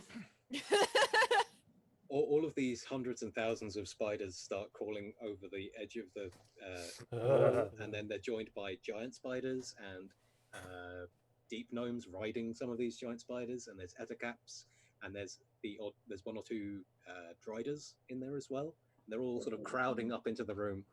And then in amongst them, there seems to be a sort of a strange chariot that seems to be made of like hundreds of writhing spider bodies. And riding in the back of it, there are two sort of regal looking, they're not drow, but they are blue skinned. They have 8 eyes each. Their jaws are like mandibles. They hinge at the bottom. They have like long black hair. They have long black claws. You hear them speaking, but does anyone speak Undercommon? Please hold. Actually, hold on. I speak Undercommon. No. I do too. I don't. You hear them. You just over the sound of this cacophony of like alarm bells and chittering spiders and clacking of claws. You hear them say, "Finally, brother, now is our time to rule the above world as we have conquered the Underdark. In the name of our father." You guess these might be spider people, spider folk, in case you want to get a picture. Someone get a photo. I'm gonna reply. I want to reply back in Undercommon and say, "Not today!" As I keep pulling the lever. I take out my I'm on the other iconograph side, just, pull in. and I tell the useless imp inside the stupid iconograph, take pictures, take pictures. Beyond so, madame, and it's sort of ducked back inside and starts project painting. Let's see how well it does at that. I mean, it's made for this, so yeah, it's a pretty good picture. Spider folk. Oh, We gotta get pictures. We gotta get pictures. Thank you, Lord. I forgot. Our boss. And 5P. the female one says to her brother, "And all of this we do in the name of our father. Isn't that right, father?" And behind them, you see these giant legs sort of go over the edge of the pit, and this giant body starts like nudging the crystal out of the way. It's so big. It's a mammoth-sized gargantuan spider. And at that point, the crystal starts counting down. It's deploying countermeasures, final countermeasure in 3, 2, 1. And there's a rumbling sound as the columns with the statues that are sort of looming down, the statues of the great heroes, the mouths all open, and water starts flooding into this room. And within the green zones, you see that there is like a magical sphere around them that, fortunately, you guys don't get washed away. And this whole Defender too. This whole room, all of the deployed defenders get washed away into the pit, along with all of the spider folk and all of the spiderkin, and It's a giant toilet flush noise. it is pretty much the whole system. The whole system, the whole room floods with water, and then it sort of spirals down and away into the darkness, and the crystal voice once again goes, deploying backup matrix in 3, 2, 1. And with this like screech of metal, the lower iris sort of closes and slams shut and seals this room. So an incursion shouldn't be impossible. It shouldn't be possible anytime soon. So well But done, also, guys. we're not getting out. Over the iris, not the door, right? Yeah, the door's fine. Okay. The door's still sealed, but as the water drains away and the iris seals, the crystal once again chimes in and says, "All threats neutralized. Unsealing exit. Have a nice day." Good job. And the door starts. The bulkhead sort of rumbles up, and your way out is clear. Oh, fart, fart, fart, fart, fart, fart, fart.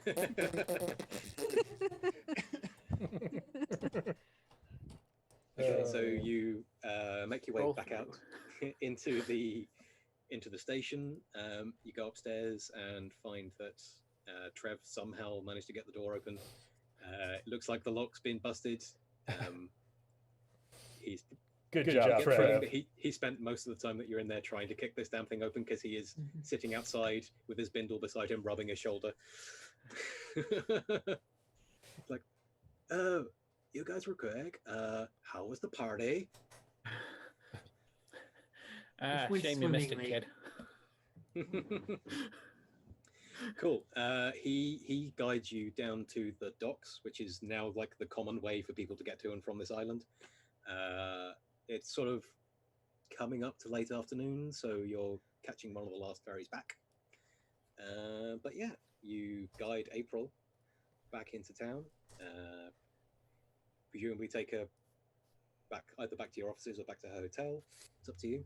But I presume we take her back to our offices for an exclusive interview. yes. Mm-hmm. Which 5P insists on conducting the interview himself, but he leaves you guys to write up the rest of the story. We give him the picture of the spider folk. Cool. We did it. We did it, 5P. I also give him the book of Spiderfolk legends. You can keep that. I've got a signed first edition. It's fine. And he is, ecstatic that he has this picture. He sort of puts that into the pneumatic system, so it gets sent straight down to the print room, so they can start preparing it for for translation into print, basically. And yeah, he sort of takes April into his office and sort of sits her down with a cup of cocoa or coffee, I suppose, to get over maybe cocoa to get over shock. Sure, why not? And yeah, starts sort of conducting the interview with her. And yeah, as I say, leaves you guys to write up the story. And so, Awesome. next day, front page news is all about the Spiderfolk incursion. Page 12 is, celeb section. It's more of a puff piece. Like your write-up has been edited. It gives April more of the interview certainly gives April more of a sympathetic edge, saying that times are hard for creators and problems with debt and all that thing and all this kind of thing, and saying that she's been inspired by up and coming folk. So it's a bit of a puff piece, and some of the the worst edges are sort of smoothed out. I'm guessing none of you guys are particularly happy about this, but